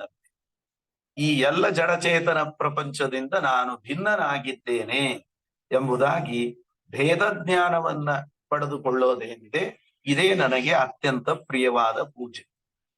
ನಾವೇನು ಪಂಚಭೇದಗಳು ಅಂತ ಹೇಳ್ತೇವೆ, ಇಂತಹ ಪಂಚಭೇದಗಳ ಜ್ಞಾನವೇ ಭಗವಂತನಿಗೆ ಅತಿ ಪ್ರಿಯವಾದಂತಹ ಪೂಜೆ ಅಂತ ಕರೆಸಿಕೊಂಡು, ಈ ಮಾತನ್ನ ವಿವರಣೆ ಮಾಡುವಾಗ ಶ್ರೀಮದಾಚಾರ್ಯರು ತಾತ್ಪರ್ಯದಲ್ಲಿ ಪದ್ಮಪುರಾಣದ ಶ್ಲೋಕವನ್ನು ಉಲ್ಲೇಖಿಸಿ ಒಂದು ಮಾತು ಹೇಳ್ತಾರೆ, ಉಪಪಾದಯೇತ್ ಪರಾತ್ಮಾನಂ ಜೀವೇಭ್ಯೋ ಯಃ ಪದೇ ಪದೇ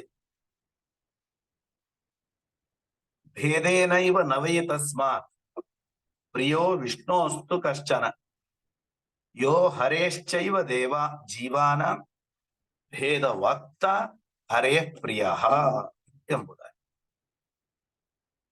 ಜೀವರಿಗೂ ಜಡಕ್ಕೂ ಭೇದ ಇದೆ, ಜೀವರಲ್ಲಿ ಪರಸ್ಪರ ಭೇದ ಇದೆ, ಜಡಗಳಲ್ಲಿ ಪರಸ್ಪರ ಭೇದ ಇದೆ. ಜೀವರಿಂದ ಪರಮಾತ್ಮನಿಗೆ ಭೇದ, ಜಡಕ್ಕೂ ಪರಮಾತ್ಮನಿಗೂ ಭೇದ. ಹೀಗೆ 5 ವಿಧವಾದ ಭೇದವನ್ನ ತಾವು ಚೆನ್ನಾಗಿ ತಿಳಿದುಕೊಳ್ಬೇಕು. ಬರೀ ಭಿನ್ನ ಜೀವಗಣ ಅಂತ ಹೇಳಿದರೆ ಸಾಲದು. ವಿಷ್ಣು ತತ್ವ ನಿರ್ಣಯ, ಬ್ರಹ್ಮಸೂತ್ರಗಳು, ಸರ್ವಮೂಲ ಗ್ರಂಥಗಳು, ಅಲ್ಲೆಲ್ಲ ಅನೇಕ ಕಡೆಗಳಲ್ಲಿ ಪ್ರಮಾಣಗಳು, ಶ್ರುತಿ ಪ್ರಮಾಣಗಳು, ಅದ್ಭುತವಾದ ಯುಕ್ತಿಗಳು, ಈ ಎಲ್ಲ ಯುಕ್ತಿಗಳ ಮೂಲಕವಾಗಿ ಶ್ರೀಮದ್ ಆಚಾರ್ಯರು, ಟೀಕಾಕೃತ್ಪಾದರು ಈ ಭೇದವನ್ನ ತುಂಬಾ ಸೊಗಸಾಗಿ ನಿರೂಪಣೆ ಮಾಡಿದ್ದಾರೆ. ಆದ್ದರಿಂದ ಅಂತಹ ಭೇದವನ್ನ ನಾವು ಚೆನ್ನಾಗಿ ಮನವರಿಕೆ ಮಾಡಿಕೊಳ್ಬೇಕು. ಯಾಕೆ ಜೀವರು ಪರಮಾತ್ಮನಿಂದ ಭಿನ್ನರು? ಜೀವರಲ್ಲಿ ಪರಸ್ಪರ ಭೇದ ಯಾಕೆ?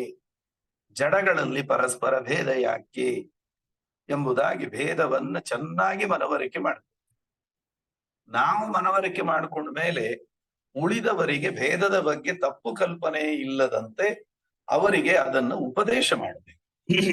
ಯಾಕೆ ಭೇದ ಅನ್ನೋದನ್ನ ಚೆನ್ನಾಗಿ ತಿಳಿಸ್ಕೊಡ್ಬೇಕು. ಹೀಗೆ ಭೇದವನ್ನ ತಿಳಿದವನು ಮತ್ತು ಭೇದವನ್ನ ಉಪದೇಶ ಮಾಡತಕ್ಕಂಥವನು ಭಗವಂತನಿಗೆ ಅತ್ಯಂತ ಪ್ರಿಯ ಅನಿಸ್ತಾನೆ.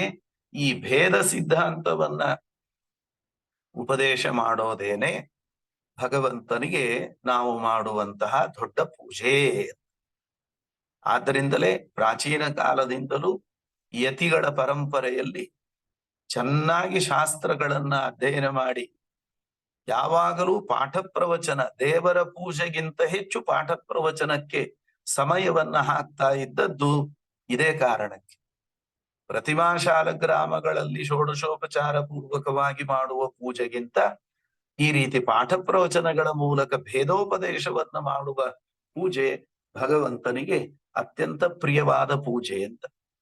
ತಂತ್ರಸಾರ ಸಂಗ್ರಹದಲ್ಲೂ ಕೂಡ ಶ್ರೀಮದಾಚಾರ್ಯರು ಈ ಸಾಧನಗಳ ತಾರತಮ್ಯವನ್ನ ವರ್ಣನೆ ಮಾಡುವ ಸಂದರ್ಭದಲ್ಲಿ ಸ್ವಾಧ್ಯಾಯೋತ ಕೋಟಿ ಗುಣ ತಥೋ ಅನಂತ ಗುಣ ಹರೇ ಪೂಜಾ ಎಂಬುದಾಗಿ, ವೇದಾಧ್ಯಯನಕ್ಕಿಂತ ಅನಂತ ಪಟ್ಟು ಮಿಗಿಲಾದದ್ದು ದೇವರ ಪೂಜೆ, ಅದಕ್ಕಿಂತಲೂ 10 ಪಟ್ಟು ಮಿಗಿಲಾದದ್ದು ಅಧ್ಯಯನ, ಅದಕ್ಕಿಂತ 100 ಪಟ್ಟು ಮಿಗಿಲಾದದ್ದು ವ್ಯಾಖ್ಯೈಕಸ್ಯ ಶತೋತ್ತರ.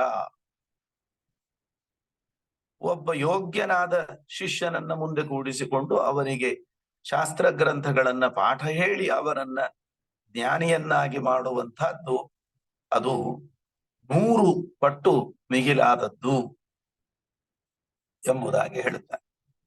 ಆದ್ದರಿಂದ ಭಗವಂತನಿಗೂ ಜೀವರಿಗೂ ಇರುವ ಒಟ್ಟಾರೆ ಈ 5 ವಿಧವಾದಂತಹ ಭೇದವನ್ನ ತಿಳಿಯೋದು, ಉಪದೇಶ ಮಾಡುವುದು ಎರಡೂ ಕೂಡ ಭಗವಂತನಿಗೆ ಅತ್ಯಂತ ಪ್ರಿಯವಾದ ಒಂದು ಕಾರ್ಯ. ಅದು ನನ್ನ ಪೂಜೆ ಅಂತ ಪರಮಾತ್ಮ ಹೇಳ್ಕೊಂಡಿದ್ದಾನೆ.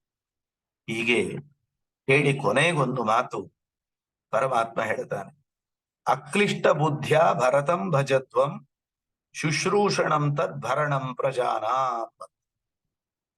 ಎದುರುಗಡೆ ಇರೋ ತನ್ನ ಎಲ್ಲ ಪ್ರಜೆಗಳನ್ನು ಕುರಿತು, ನನ್ನ ಪ್ರಜೆಗಳಾದ ನೀವೆಲ್ಲರೂ ಕೂಡ ಮನಸ್ಸಿನಲ್ಲಿ ಯಾವುದೇ ಬೇರೆ ಭಾವನೆಯನ್ನ ತಾಳದೆ ಹಿರಿಯ ಮಗ ರಾಜನಾದಂತಹ ಭರತನ ಸೇವೆಯನ್ನ ಮಾಡ್ರಿ ಅಂತ ಹೇಳಿದಂತೆ ಕಾಣಿಸ್ತದೆ.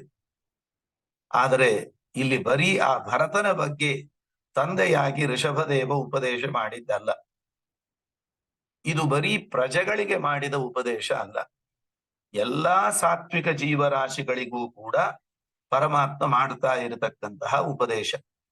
ಆದ್ದರಿಂದ ಪರಮಾತ್ಮ ಉಪದೇಶ ಮಾಡುವಾಗ ಭರತ ಅಂತ ಯಾರನ್ನ ಕರೆದಿದ್ದಾನೆ ಅಂತಂದ್ರೆ, ಭರತೋ ವಾಯುರುದ್ದಿಷ್ಟ ಅಂತ. ಭರತ ಅಂದ್ರೆ ವಾಯುದೇವರು. ಅಂತಹ ವಾಯುದೇವರನ್ನ ಯಾಕೆ ಭರತ ಅಂತ ವಾಯುದೇವರಿಗೆ ಯಾಕೆ ಹೆಸರು? ವಿಜಯಧ್ವಜ ತೀರ್ಥರು ವ್ಯಾಖ್ಯಾನ ಮಾಡುವಾಗ ಹೇಳ್ತಾರೆ, ಸ್ವಾತಂತ್ರ್ಯಾದಿ ಗುಣಗಳಿಂದ ಪರಿಪೂರ್ಣನಾದ್ದರಿಂದ ಭಗವಂತನನ್ನ ಭ ಎಂಬ ಶಬ್ದದಿಂದ ಕರೆಯುತ್ತಾರೆ. ಅಂತಹ ಭ ಎಂಬ ಶಬ್ದದಿಂದ ವಾಚ್ಯನಾದ ಪರಮಾತ್ಮನಲ್ಲಿ ರತನಾದದ್ದರಿಂದ ಭಗವಂತನ ಭಕ್ತರಲ್ಲಿ ಉತ್ತಮನಾದವನು ವಾಯುದೇವನಾದ್ದರಿಂದ ಭರತ ಅಂತ ವಾಯುದೇವರನ್ನ, ಮುಖ್ಯ ಪ್ರಾಣದೇವರನ್ನ ಕರೆಯುವಂತಹದ್ದು. ಆದ್ದರಿಂದ ಅಂತಹ ಮುಖ್ಯ ಪ್ರಾಣದೇವರ ಸೇವೆಯನ್ನ ಮಾಡ್ರಿ. ಈ ಭರತ ಎಂಬ ಶಬ್ದದ ಅರ್ಥವನ್ನ ಹೇಳ್ತಾ ಶ್ರೀಮದಾಚಾರ್ಯರು ಯಮಕ ಭಾರತದಲ್ಲಿ ಭ ಭ ಎಂಬುದಾಗಿ ಏಕಾಕ್ಷರದ ಒಂದು ಶ್ಲೋಕ ಮಾಡಿದ್ದಾರೆ. ಅಲ್ಲಿ ಭ ಅನ್ನೋ ಶಬ್ದಕ್ಕೆ ಎಷ್ಟೆಲ್ಲ ಅರ್ಥಗಳಿದೆ ಅನ್ನೋದನ್ನ ತಿಳಿಸಿಕೊಟ್ಟಿದ್ದಾರೆ. ಅದನ್ನೆಲ್ಲ ವಿಜಯಧ್ವಜ ತೀರ್ಥರು ವ್ಯಾಖ್ಯಾನದಲ್ಲಿ ತೋರಿಸ್ತಾ ಭ ಸ್ವಾತಂತ್ರ್ಯೇ, ಋಷಿಕೇಶ ತೀರ್ಥರು ಇದನ್ನೆಲ್ಲ ಬರೆದಿಟ್ಟಿದ್ದಾರೆ ಅಂತ ಉಲ್ಲೇಖ ಮಾಡ್ತಾರೆ. ಭ ದೀಪ್ತೌ, ಭ ಜ್ಞಾನೇ, ಭ ಔದಾರ್ಯೇ, ಭ ನಿಕಟ ಭಾವೆ, ಭ ಸೇವ್ಯತ್ವೇ, ಭ ನಾನಾ ಭಾವೆ, ಭ ವೈಲಕ್ಷಣ್ಯೆ, ಭ ಆನಂದೆ, ಭ ಪೂಜ್ಯ ಭಾವೆ ಅಂತ ಹೀಗೆ ಭ ಅನ್ನೋ ಒಂದೇ ಶಬ್ದಕ್ಕಿಷ್ಟೆಲ್ಲ ಅರ್ಥಗಳಿದೆ. ಇಂತಹ ಗುಣಗಳುಳ್ಳ ಭಗವಂತ ಭ, ಅವನಲ್ಲಿ ರತರಾದವರಲ್ಲಿ ಮುಖ್ಯರಾದವರು ಮುಖ್ಯ ಪ್ರಾಣದೇವರಾದ್ದರಿಂದ ಭರತ ಎನಿಸಿದ ಮುಖ್ಯ ಪ್ರಾಣದೇವರ ಸೇವೆಯನ್ನ ಸಜ್ಜನರಾದವರು ಅವಶ್ಯವಾಗಿ ಮಾಡಬೇಕು ಎಂಬುದಾಗಿ ವರ್ಣನೆಯನ್ನು ಮಾಡಿದ್ದಾರೆ. ಹೀಗೆ ತಂದೆ ಬರೀ ಮಕ್ಕಳಿಗೆ ಮಾಡಿದ ಉಪದೇಶ ಅಲ್ಲ, ಭಗವಂತ ಎಲ್ಲ ಸಜ್ಜನರನ್ನು ಕುರಿತು ಮಾಡಿದಂತಹ ಉಪದೇಶ ಅಂತ ಹೇಳಿ ಕೊನೆಗೆ ಪರಮಾತ್ಮ ಒಂದು ಮಾತು ಹೇಳ್ತಾನೆ. ಬ್ರಾಹ್ಮಣರಿಗೆ ಸಮಾನವಾದಂತಹ ಒಂದು ಸೃಷ್ಟಿ ಮತ್ತೊಂದಿಲ್ಲ, ಮತ್ತೊಂದು ಪ್ರಾಣಿ ಇಲ್ಲ. ಯಾಕೆ ಅಂದ್ರೆ ಬ್ರಾಹ್ಮಣರು ಅಂದ್ರೆ ಅವರು ಯಾವಾಗಲೂ ನನ್ನ ಗುಣಗಾನವನ್ನ ಮಾಡ್ತಾ ಹೃದಯದಲ್ಲಿ ನನ್ನನ್ನೇ ಧಾರಣ ಮಾಡಿರ್ತಾರೆ. ಅಂತಹ ಆ ಬ್ರಾಹ್ಮಣರ ಬಾಯಲ್ಲಿ ಒಂದೊಂದು ತುತ್ತು ಅನ್ನವನ್ನ ಶ್ರದ್ಧೆಯಿಂದ ಹಾಕ್ತಾ ಇದ್ರೆ ಬ್ರಾಹ್ಮಣರ ಒಳಗೆ ಕೂತು ನಾನೇ ಅದನ್ನ ಉಂಡು ಆನಂದ ಪಡ್ತೇನೆ. ಅಗ್ನಿಯಲ್ಲಿ ಎಷ್ಟೇ ಹವಿಸ್ಸನ್ನ ಹಾಕಿ ಮಂತ್ರಪೂರ್ವಕ ಶ್ರದ್ಧೆಯಿಂದ ಹೋಮ ಮಾಡಿದಾಗಲೂ ಅದನ್ನು ಸ್ವೀಕಾರ ಮಾಡ್ತೇನೆ.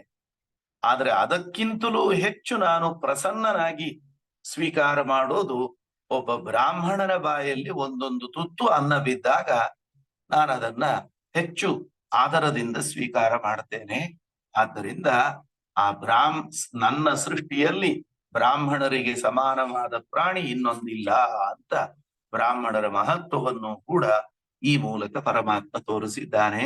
ಆದ್ದರಿಂದ ಯಾವಾಗಲೂ ಎಲ್ಲಾ ಸಜ್ಜನರು, ಅದರಲ್ಲೂ ವಿಶೇಷವಾಗಿ ಬ್ರಾಹ್ಮಣರಾದವರು ಗಮನದಲ್ಲಿರಿಸಿಕೊಳ್ಬೇಕಾದದ್ದು ಪರಮಾತ್ಮ ನಮಗೆ ಎಷ್ಟು ಮಹತ್ವ ಕೊಟ್ಟಿದ್ದಾನೆ ಅನ್ನೋದನ್ನ ಗಮನಿಸಿ ಅವನಿಗೆ ಪ್ರಿಯವಾಗುವಂತೆ, ಅವನು ನಮ್ಮ ಮೇಲಿಟ್ಟಂತಹ ಭರವಸೆ ಕುಂದದ ರೀತಿಯಲ್ಲಿ ನಾವು ನಡೆದುಕೊಳ್ಬೇಕಾದದ್ದು ನಮ್ಮ ಕರ್ತವ್ಯ ಅಂತ ಈ ಸಂದರ್ಭದಲ್ಲಿ ಕಾಣ್ತಾ, ಮುಂದೆ ಭರತ ಚಕ್ರವರ್ತಿಗಳು ಅನೇಕ ವರ್ಷಗಳ ಕಾಲ ರಾಜ್ಯಭಾರವನ್ನು ಮಾಡಿ ತಮ್ಮ ಮಕ್ಕಳಿಗೆ ರಾಜ್ಯಭಾರವನ್ನು ವಹಿಸಿಕೊಟ್ಟು ಗಂಡಕಿ ನದಿಯ ತೀರದ ಪುಲಹಾಶ್ರಮದಲ್ಲಿ ತಾವು ವಾನಪ್ರಸ್ಥಾಶ್ರಮಿಗಳಾಗಿ ಸಾಧನೆಯನ್ನ ಮಾಡ್ತಾ ಇರ್ತಾರೆ.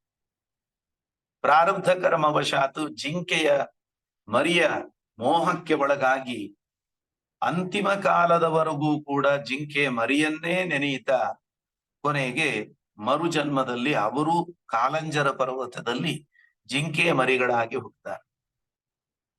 ಆದರೆ ಜನ್ಮಾಂತರದಲ್ಲಿ ಅವರು ಮಾಡಿದ ಸಾಧನೆ, ಅವರ ಮೇಲಿದ್ದ ದೇವರ ಅನುಗ್ರಹದ ಫಲವಾಗಿ ಪೂರ್ವ ಜನ್ಮದ ಸ್ಮರಣೆ ಅವರಿಗುಂಟಾಗಿ ಅವರು ಹಿಂದೆ ನಾನು ಎಲ್ಲಿ ತಪ್ಪಿದೆ, ಎಲ್ಲಿ ಎಡವಿದೆ ಅನ್ನುವಂತಹ ಎಚ್ಚರ ಅವರಿಗಿತ್ತು. ಆದ್ದರಿಂದ ಆ ಭರತ ಜಿಂಕೆ ಮರಿಯಾಗಿ ಹುಟ್ಟಿದಾಗಲೂ ಕೂಡ ಭಗವಂತನ ಸ್ಮರಣೆಯನ್ನ ಮಾಡುತ್ತಾ ಕಾಲ ಕಳೆಯುತ್ತಾ ಮರುಜನ್ಮದಲ್ಲಿ ಅಂಗಿರಸ ಕುಲದ ಒಬ್ಬ ಬ್ರಾಹ್ಮಣರಲ್ಲಿ ಮೊದಲನೇ ಹೆಂಡತಿಯಲ್ಲಿ 9 ಜನ ಗಂಡು ಮಕ್ಕಳು, ಎರಡನೇ ಹೆಂಡತಿಯಲ್ಲಿ 2 ಅವಳಿ ಜವಳಿ ಮಕ್ಕಳು, ಗಂಡು ಹೆಣ್ಣು. ಅದರಲ್ಲಿ ಗಂಡು ಮಗನ ರೂಪದಲ್ಲಿ ಇದೇ ಭರತ ಚಕ್ರವರ್ತಿ ಹುಟ್ಟಿ ಬಂದಿದ್ದಾನೆ. ಚರಮ ಶರೀರೇಣ ವಿಪ್ರತ್ವಂ ಗತಮಾಹುಹು ಎಂಬುದಾಗಿ ಇದು ಆ ಭರತ ಚಕ್ರವರ್ತಿಗೆ ಚರಮ ಶರೀರ. ಅಪರೋಕ್ಷ ಜ್ಞಾನ ಆದ ಮೇಲೆ ಪ್ರಾರಬ್ಧವನ್ನ ಅನುಭವಿಸೋದಕ್ಕಾಗಿ ಅನೇಕ ಜನ್ಮಗಳನ್ನ ಎತ್ತುತ್ತಾ ದೇಹವನ್ನ ಪಡೆಯಲಿಕ್ಕೆ ಕಾರಣವಾದ ಪ್ರಾರಬ್ಧ ಕರ್ಮ ತೀರಿತು ಅಂತಂದ್ರೆ ಆಗ ಕೊನೆಗೆ ಬರೋ ದೇಹ ಚರಮದೇಹ. ಸಾಮಾನ್ಯವಾಗಿ ಆ ಚರಮದೇಹ ಅನ್ನೋದು ಆ ಜೀವನ ಸ್ವರೂಪ ಏನಿರ್ತದೋ ಅದೇ ಚರಮದೇಹವಾಗಿ ಬರ್ತದೆ. ಜೀವ ಬ್ರಾಹ್ಮಣನಾದರೆ ಬ್ರಾಹ್ಮಣ ಜನ್ಮವೇ ಬರುತ್ತದೆ. ಜೀವನ ಸ್ವರೂಪ ಕ್ಷತ್ರಿಯ ಆಗಿದ್ರೆ ಕ್ಷತ್ರಿಯ ಜನ್ಮವೇ ಬರುತ್ತದೆ. ಜೀವನ ಸ್ವರೂಪ ಗಿಡಮರವಾಗಿದ್ರೆ ಗಿಡಮರದ ಜನ್ಮವೇ ಚರ್ಮದೇಹ ಬರುತ್ತದೆ. ಕ್ರಿಮಿ ಕೀಟ ಪಶು ಪಕ್ಷಿ ಆಗಿದ್ರೆ ಜೀವ ಸ್ವರೂಪದಿಂದ ಅಂಥದೇ ಜನ್ಮ ಚರ್ಮದೇಹ ಬರ್ತದೆ. ಅಂತ್ಯ ದೇಹೋ ಯಥಾ ನಿಜಃ ಅಂತ ಶ್ರೀಮದಾಚಾರ್ಯರು ಹೇಳುವ ಮಾತು. ಆದ್ದರಿಂದ ಈತ ಚರಮ ಶರೀರದಲ್ಲಿ ಬ್ರಾಹ್ಮಣನಾಗಿ ಹುಟ್ಟಿದ್ದಾನೆ ಅಂತಂದ್ರೆ ಸ್ವರೂಪತಃ ಇವರು ಬ್ರಾಹ್ಮಣ ಅಂತ ನಿರ್ಣಯಿಸಬಹುದು. ಆದರೆ ಹಿಂದಿನ ಜನ್ಮದಲ್ಲಿ ಪ್ರಾಣಿಯಾಗಿ ಹುಟ್ಟಿದ್ದೋ, ಅದರ ಹಿಂದಿನ ಜನ್ಮದಲ್ಲಿ ಕ್ಷತ್ರಿಯ ರಾಜನಾಗಿ ಹುಟ್ಟಿದ್ದೋ ಎಲ್ಲ ಅವರ ಸ್ವರೂಪಕ್ಕೆ ವಿರುದ್ಧವಾಗಿ ಕರ್ಮಾನುಸಾರವಾಗಿ ಬಂದ ಜಡದೇಹಗಳು. ಈಗಲೂ ಜಡದೇಹವೇ ಆದರೂ ಚರಮ ಶರೀರ ಆದ್ದರಿಂದ ಇದು ಸ್ವರೂಪಕ್ಕನುಗುಣವಾದಂತಹ ಶರೀರ. ಇಂತಹ ಭರತನ ಆ ಬ್ರಾಹ್ಮಣ ಜನ್ಮ ಬಹಳ ಅದ್ಭುತ. ಅವನಲ್ಲಿ ಎಲ್ಲ ತುಂಬಿದೆ, ತಪಶಕ್ತಿ ಇದೆ, ಜ್ಞಾನ ಇದೆ, ಯಾವುದನ್ನು ಹೊರಗೆ ತೋರಿಸ್ಕೊಡ್ತಾ ಇಲ್ಲ. ಪ್ರಿಯವ್ರತನ ಪ್ರಸಂಗದಲ್ಲಿ ಈ ಮಾತನ್ನ ಭಾಗವತ ಹೇಳ್ತದೆ. ನ ಕುರ್ಯಾತ್ ಕರಿಹಿಚಿತ್ ಸಖ್ಯಂ ಮನಸಿ ಕ್ಷಣವಸ್ಥಿತೆ ಯದ್ವಿಸೃಂಭಾತ್ ಚಿರಂಚೀರ್ಣಂ ಚಂದೇತ ಸ್ಕಂದೇತ ತಪ ಈಶ್ವರಂ ಅಂತ ವರ್ಣನೆಯನ್ನು ಮಾಡ್ತಾ, ಏನೋ ಒಂದಿಷ್ಟು ಶಕ್ತಿ ಸಾಮರ್ಥ್ಯ ಬಂತು ಅಂತ ಅದನ್ನ ಯಾರ ಮುಂದೂ ಪ್ರದರ್ಶನ ಮಾಡ್ಲಿಕ್ಕೆ ಹೋಗ್ಬಾರದು. ಹಾಗಾಗಿ ಬಿಟ್ರೆ ಕೀರ್ತಿ ಪ್ರತಿಷ್ಠೆಗೆ ಒಳಗಾಗಿ ವಿಷಯ ಪದಾರ್ಥಗಳ ಆಕರ್ಷಣೆಗೆ ಒಳಗಾಗಿ ಆ ತಪಸ್ಸೆಲ್ಲ ಸೋರಿ ಹೋಗಿ ಬಿಡುತ್ತದೆ. ತೂತಾದ ಮಡಕೆಯಿಂದ ನೀರು ಸೋರಿ ಹೋದ ಹಾಗೆ ಅವನ ಪುಣ್ಯ, ಅವನ ತಪಸ್ಸೆಲ್ಲ ಸೋರಿ ಹೋಗಿ. ಆದ್ದರಿಂದ ತನ್ನಲ್ಲೇನೋ ಅಲ್ಪ ಶಕ್ತಿ ತಪಸ್ಸು ಬಂತು ಅಂತ ಹೇಳಿ ಅದನ್ನ ಎಲ್ಲರ ಮುಂದೆ ಅವನು ಪ್ರದರ್ಶನ ಮಾಡಬಾರದು. ಆದ್ದರಿಂದ ಬೇಕಾದಷ್ಟು ತಪಸ್ಸು ತುಂಬಿದವರು ಕೂಡ ಆ ರೀತಿಯಲ್ಲಿ ತಮ್ಮ ಶಕ್ತಿಯನ್ನ ಹೊರಗೆ ತೋರಿಸ್ಲಿಕ್ಕೆ ಹೋಗೋದಿಲ್ಲ, ಸಾಮಾನ್ಯರಂತೆ ಇರ್ತಾರೆ. ಆದ್ದರಿಂದ ಭರತನು ಕೂಡ ಜಡನಂತೆ, ಏನೂ ಅರಿಯದವನಂತೆ ಇದ್ದದ್ದರಿಂದ ಜಡಭರತ ಅಂತ ಪ್ರಸಿದ್ಧರ. ಮುಂದೊಮ್ಮೆ ತಂದೆ ತಾಯಿಗಳು ಗತಿಸಿದ ಮೇಲೆ ಭರತ ಚಕ್ರ ಆ ಜಡಭರತನನ್ನ ಅವನ ಅಣ್ಣಂದರೆಲ್ಲ ಗದ್ದೆ ಕಾಯೋ ಕೆಲಸಕ್ಕೆ ಹಚ್ಚಿದರಂತೆ. ಗದ್ದೆಯಲ್ಲಿ ಚೆನ್ನಾಗಿ ಬೆಳೆ ಬೆಳೆದು ನಿಂತಾಗ ಕಾಡು ಹಂದಿ ಮುಂತಾದವುಗಳು ಆಕ್ರಮಣ ಮಾಡದೇ ಇರ್ಲಿ ಅಂತ ಈಗೆಲ್ಲ ರೈತರು ಗದ್ದೆಯ ಮಧ್ಯದಲ್ಲಿ ಒಂದು ಬೆದರು ಬೊಂಬೆಯನ್ನ ಕಟ್ಟಿರ್ತಾರೆ. ಅದು ಯಾರೋ ಇದ್ದಾರೆ ಅಂತ ಪ್ರಾಣಿಗಳು ಹೆದರ್ಕೊಂಡು ದೂರ ಹೋಗ್ಬೇಕು. ಇಂತಹ ಜ್ಞಾನಿ ತಪಸ್ವಿಯಾದಂತಹ ಜಡಭರತನನ್ನ ಅವನ ಅಣ್ಣಂದರು ಇವನ ಮಹತ್ವ ಗೊತ್ತಿಲ್ಲದೇನೆ ಬೆದರು ಬೊಂಬೆ ಕೂಡಿಸ್ಬಿಟ್ಟಿದ್ರು ಆ ಹೊಲದಲ್ಲಿ. ಹಗಲಿಲ್ಲ, ರಾತ್ರಿ ಇಲ್ಲ, ಮಳೆ ಇಲ್ಲ, ಚಳಿ ಇಲ್ಲ, ಬಿಸಿಲಿಲ್ಲ, ಎಂಥ ಸ್ಥಿತಿಯಲ್ಲೂ ಯಾವುದನ್ನೂ ಅಂಟಿಸಿಕೊಳ್ಳದೆ ಗದ್ದೆ ಕಾಯುವ ಕೆಲಸಕ್ಕೆ ಅಂಥ ವಿಚಿತ್ರವಾದ ದೇಹಾಭಿಮಾನವನ್ನ ಕಳೆದುಕೊಂಡ ಅವಧೂತನಾಗಿದ್ದ. ಎಲ್ಲೇ ಏನೇ ಕೆಲಸ ಮಾಡಿ ಬಂದಾಗಲೂ ಅವರು ಏನ್ ಕೈ ಮುಚ್ಚಿ ಕೊಟ್ರೂ ಸರಿ, ಕೊಡದೇ ಇದ್ರೂ ಸರಿ, ಮನೆಗೆ ಬಂದಾಗ ಹಳಸಿದ್ದಿರಬಹುದು, ಹೊತ್ತಿದ್ದಿರಬಹುದು, ಅರೆ ಬೆಂದದ್ದಿರಬಹುದು, ಏನಿದ್ರೂ ಅದನ್ನ ಅಮೃತ ತುಲ್ಯವಾಗಿದೆ ಅಂತ ಭಾವಿಸಿ ಉಣ್ತಾ ಇದ್ದ. ಯಾವುದರ ಬಗ್ಗೆಯೂ ಹೀಗೇ ಆಗಬೇಕು ಅನ್ನುವ ಒಂದು ಬೇಡಿಕೆಗಳು, ಅಪೇಕ್ಷೆಗಳು ಅವನಿಗಿರ್ಲಿಲ್ಲ. ಏನಿದೆ ದೇವರ ಪ್ರಸಾದ ಅಂತ ಉಣ್ಣುವಂಥ ಅಷ್ಟು ದೇಹಾಭಿಮಾನವನ್ನ ತೊರೆದಂತಹ ಒಬ್ಬ ದೊಡ್ಡ ಅಧ್ಯಾತ್ಮ ಸಾಧಕ ಜಡಭರತ. ಗದ್ದೆ ಕಾಯಲಿಕ್ಕೆ ಅಂತ ಕೂಡಿಸಿದ್ದಾರೆ. ಭಾಗವತ ವರ್ಣನೆ ಮಾಡುವಾಗ ಹೇಳ್ತದೆ, ಮೃಗ ವರಾಹಾದಿಭ್ಯ ಕೇದಾರ ಖಂಡಂ ಸಂರಕ್ಷಮಾಣ ಅಂತ. ಕಾಡು ಹಂದಿ, ಸಿಂಹ, ಹುಲಿ ಮುಂತಾದವುಗಳಿಂದ ಆ ಕೇದಾರ ಖಂಡ ಗದ್ದೆಯನ್ನ ರಕ್ಷಣೆಯನ್ನ ಮಾಡ್ತಾ ಕೂತಿದ್ದಂತೆ. ಯಾದವಾರ್ಯರು ವ್ಯಾಖ್ಯಾನ ಮಾಡುವಾಗ ಹೇಳ್ತಾರೆ, ಇವನೇನೋ ಬೆಳೆದು ನಿಂತಹ ಬೆಳೆಯನ್ನ ರಕ್ಷಣೆ ಮಾಡ್ಲಿಕ್ಕೆ ಅಂತ ಆ ಕಾಡು ಹಂದಿ, ಹುಲಿ, ಸಿಂಹ ಇವುಗಳಿಂದ ಆ ಗದ್ದೆಯನ್ನ ರಕ್ಷಣೆ ಮಾಡ್ಲಿಕ್ಕೆ ಅಂತ ಇವ ಕೂತಿದ್ದ. ಇವನನ್ನ ರಕ್ಷಣೆ ಮಾಡೋರೆ ಯಾರು? ಹುಲಿಯೋ ಸಿಂಹವೋ ಇವನ ಮೇಲೆ ಎರಗಿ ಇವನನ್ನೇ ಹರಿದು ತಿಂದ್ರೆ? ಹಾಗಾಗಿ ಮೃಗವರಾಹಾದಿಭ್ಯ ಕೇದಾರ ಖಂಡಂ ಸಂರಕ್ಷಮಾಣ ಅಂತ ಒಂದು ಅನ್ವಯ, ಮೃಗವರಾಹಾದಿಭ್ಯ ಸಂರಕ್ಷಮಾಣ ಅಂತ ಇನ್ನೊಂದು ಅನ್ವಯ. ಯಾದವಾರ್ಯರು ಹೇಳ್ತಾರೆ ಇವನನ್ನ ರಕ್ಷಣೆ ಮಾಡ್ಲಿಕ್ಕೆ ಮೃಗ ವರಾಹ ರೂಪ, ಸಿಂಹ ವರಾಹ ರೂಪದಿಂದ, ನರಸಿಂಹ ವರಾಹ ರೂಪದಿಂದ ಪರಮಾತ್ಮನೇ ನಿಂತಿದ್ದಾನೆ. ಯಾಕೆ? ಅವರೇ ತಮ್ಮ ಜೀವನದಲ್ಲಿ ಇದನ್ನ ಅನುಭವಿಸಿದವರು. ಅಗ್ರತೋ ನಾರಸಿಂಹಶ್ಚ ಪೃಷ್ಠತೋ ಗೋಪಿನಂದನ ಉಭಯೋ ಪಾರ್ಶ್ವಯೋರಾಸ್ತಾಂ ಸಶರೋ ರಾಮಲಕ್ಷ್ಮಣವು ಅಂತ ತಮ್ಮ ಜೀವನದಲ್ಲಿ ಇದನ್ನ ಅನುಭವಿಸಿದವು. ಹಾಗಾಗಿ ಭರತನ ಕಥೆಯನ್ನ ಬರೆಯುವಾಗ, ವಿವರಣೆ ಮಾಡುವಾಗ ಯಾದವಾರ್ಯರು ಅವನು ಕಾಡು ಹಂದಿ ಸಿಂಹಗಳಿಂದ ಕೇದಾರ ಖಂಡವನ್ನ, ಹೊಲವನ್ನ ರಕ್ಷಣೆ ಮಾಡ್ತಾ ಇದ್ರೆ ಅವನನ್ನ ವರಾಹ ನರಸಿಂಹ ರೂಪದಿಂದ ನಿಂತು ಭಗವಂತನೇ ರಕ್ಷಣೆ ಮಾಡಿದ್ದಾನೆ ಅಂತ ತಾವು ಜೀವನದಲ್ಲಿ ಅನುಭವಿಸಿದ್ದನ್ನ ಇನ್ನೊಬ್ಬರ ಜ್ಞಾನಿಗಳ ಜೀವನದಲ್ಲಿ ಕಾಣುವ ಅನುಸಂಧಾನದ ಪ್ರವೃತ್ತಿ ಯಾದವಾರ್ಯರ ವ್ಯಾಖ್ಯಾನದಲ್ಲಿ ಕಾಣುತ್ತೆ. ಹೀಗೆ ಒಮ್ಮೆ ಆ ಜಡಭರತನನ್ನ ಭದ್ರಕಾಳಿಗೆ ಬಲಿ ಕೊಡ್ಲಿಕ್ಕೆ ಅಂತ ಒಬ್ಬ ಮ್ಲೇಂಛ ಪ್ರಯತ್ನ ಪಟ್ಟಾಗ, ಇನ್ನೇನು ಸಾಯಂಕಾಲದ ಸಂಧ್ಯಾಕಾಲದಲ್ಲಿ ಅವನ ತಲೆ ಕಡಿದು ರಕ್ತದಿಂದ ಭದ್ರಕಾಳಿಗೆ ಅಭಿಷೇಕ ಮಾಡಬೇಕು. ಆವಾಗ ಭದ್ರಕಾಳಿ ಆ ಪ್ರತಿಮೆಯಲ್ಲಿ ಕುಳಿತವಳು ಕೆಂಡದ ಮೇಲೆ ಕುಳಿತಂತಾಗಿ ಹೊರಗಡೆ ಬಂದು ಅವರು ಹಿಡಿದುಕೊಂಡ ಖಡ್ಗವನ್ನೇ ತೆಗೆದುಕೊಂಡು ಅವರೆಲ್ಲರ ರುಂಡವನ್ನ ಚೆಂಡಾಡಿ ಈ ಭರತನನ್ನ ಬಿಡುಗಡೆಗೊಳಿಸಿದ್ದ. ಅದಕ್ಕೆ ಶುಕಾಚಾರ್ಯರು ಹೇಳ್ತಾರೆ, ನೋಡು ಪರೀಕ್ಷನ್ ಮಹಾರಾಜ, ಮಹದ್ ಅಭಿಚಾರಾತಿಕ್ರಮ ನೂನಂ ಆತ್ಮನೇ ಫಲತಿ. ದೊಡ್ಡವರ ವಿಷಯದಲ್ಲಿ ನಾವೇನಾದ್ರೂ ಅತಿಕ್ರಮಣವನ್ನು ಮಾಡಿದರೆ ಅದು ನಮಗೇನೆ ಹಾನಿಯನ್ನುಂಟು ಮಾಡುತ್ತೆ ಎಂಬುದ. ಅಂತಹ ಭರತ ಚಕ್ರವರ್ತಿ ಮುಂದೆ ಆ ಜಡಭರತ ರಘುಗಣರಾಜನ ಮನಸ್ಸಿನಲ್ಲಿದ್ದ ಎಲ್ಲ ಮೋಹ ಅಭಿಮಾನಗಳು ಪರಿಹಾರವಾಗುವಂತಹ, ಅನ್ಯಥಾ ಜ್ಞಾನ ಪರಿಹಾರವಾಗುವಂತಹ ಒಂದು ಉತ್ತಮವಾದ ಉಪದೇಶವನ್ನ ಜಡಭರತರು ರಘುಗಣರಾಜನಿಗೆ ಮಾಡುತ್ತಾರೆ. ಪಲ್ಲಕ್ಕಿ ಹೊತ್ತುಕೊಂಡು ಹೋಗುವಾಗ ಅಸ್ತವ್ಯಸ್ತವಾಗಿ ಹೊತ್ತದ್ದಕ್ಕೆ ತುಂಬಾ ಆಕ್ರೋಶವನ್ನ ಮಾಡಿ ಅವಮಾನ ಮಾಡಿದರೆ ಅದು ಯಾವುದನ್ನೂ ಮನಸ್ಸಿಗೆ ಹಚ್ಚಿಕೊಳ್ಳದೆ ಅವನ್ನ ಉದ್ಧಾರ ಮಾಡಬೇಕು ಅಂತ ಅವನಿಗೆ ಉತ್ತಮವಾದಂತಹ ತತ್ವೋಪದೇಶವನ್ನ ಆ ಜಡಭರತರು ಮಾಡಿದ್ದಾರೆ. ಹಾಗೆ ಮಾಡುವಾಗ ಭಾಗವತ ಭಗವದ್ಗೀತೆಯನ್ನ ಅರ್ಥ ಮಾಡಿಕೊಳ್ಳೋದಕ್ಕೆ ನಮಗೊಂದು ದೊಡ್ಡ ಉಪಕಾರವನ್ನು ಮಾಡ್ತದೆ.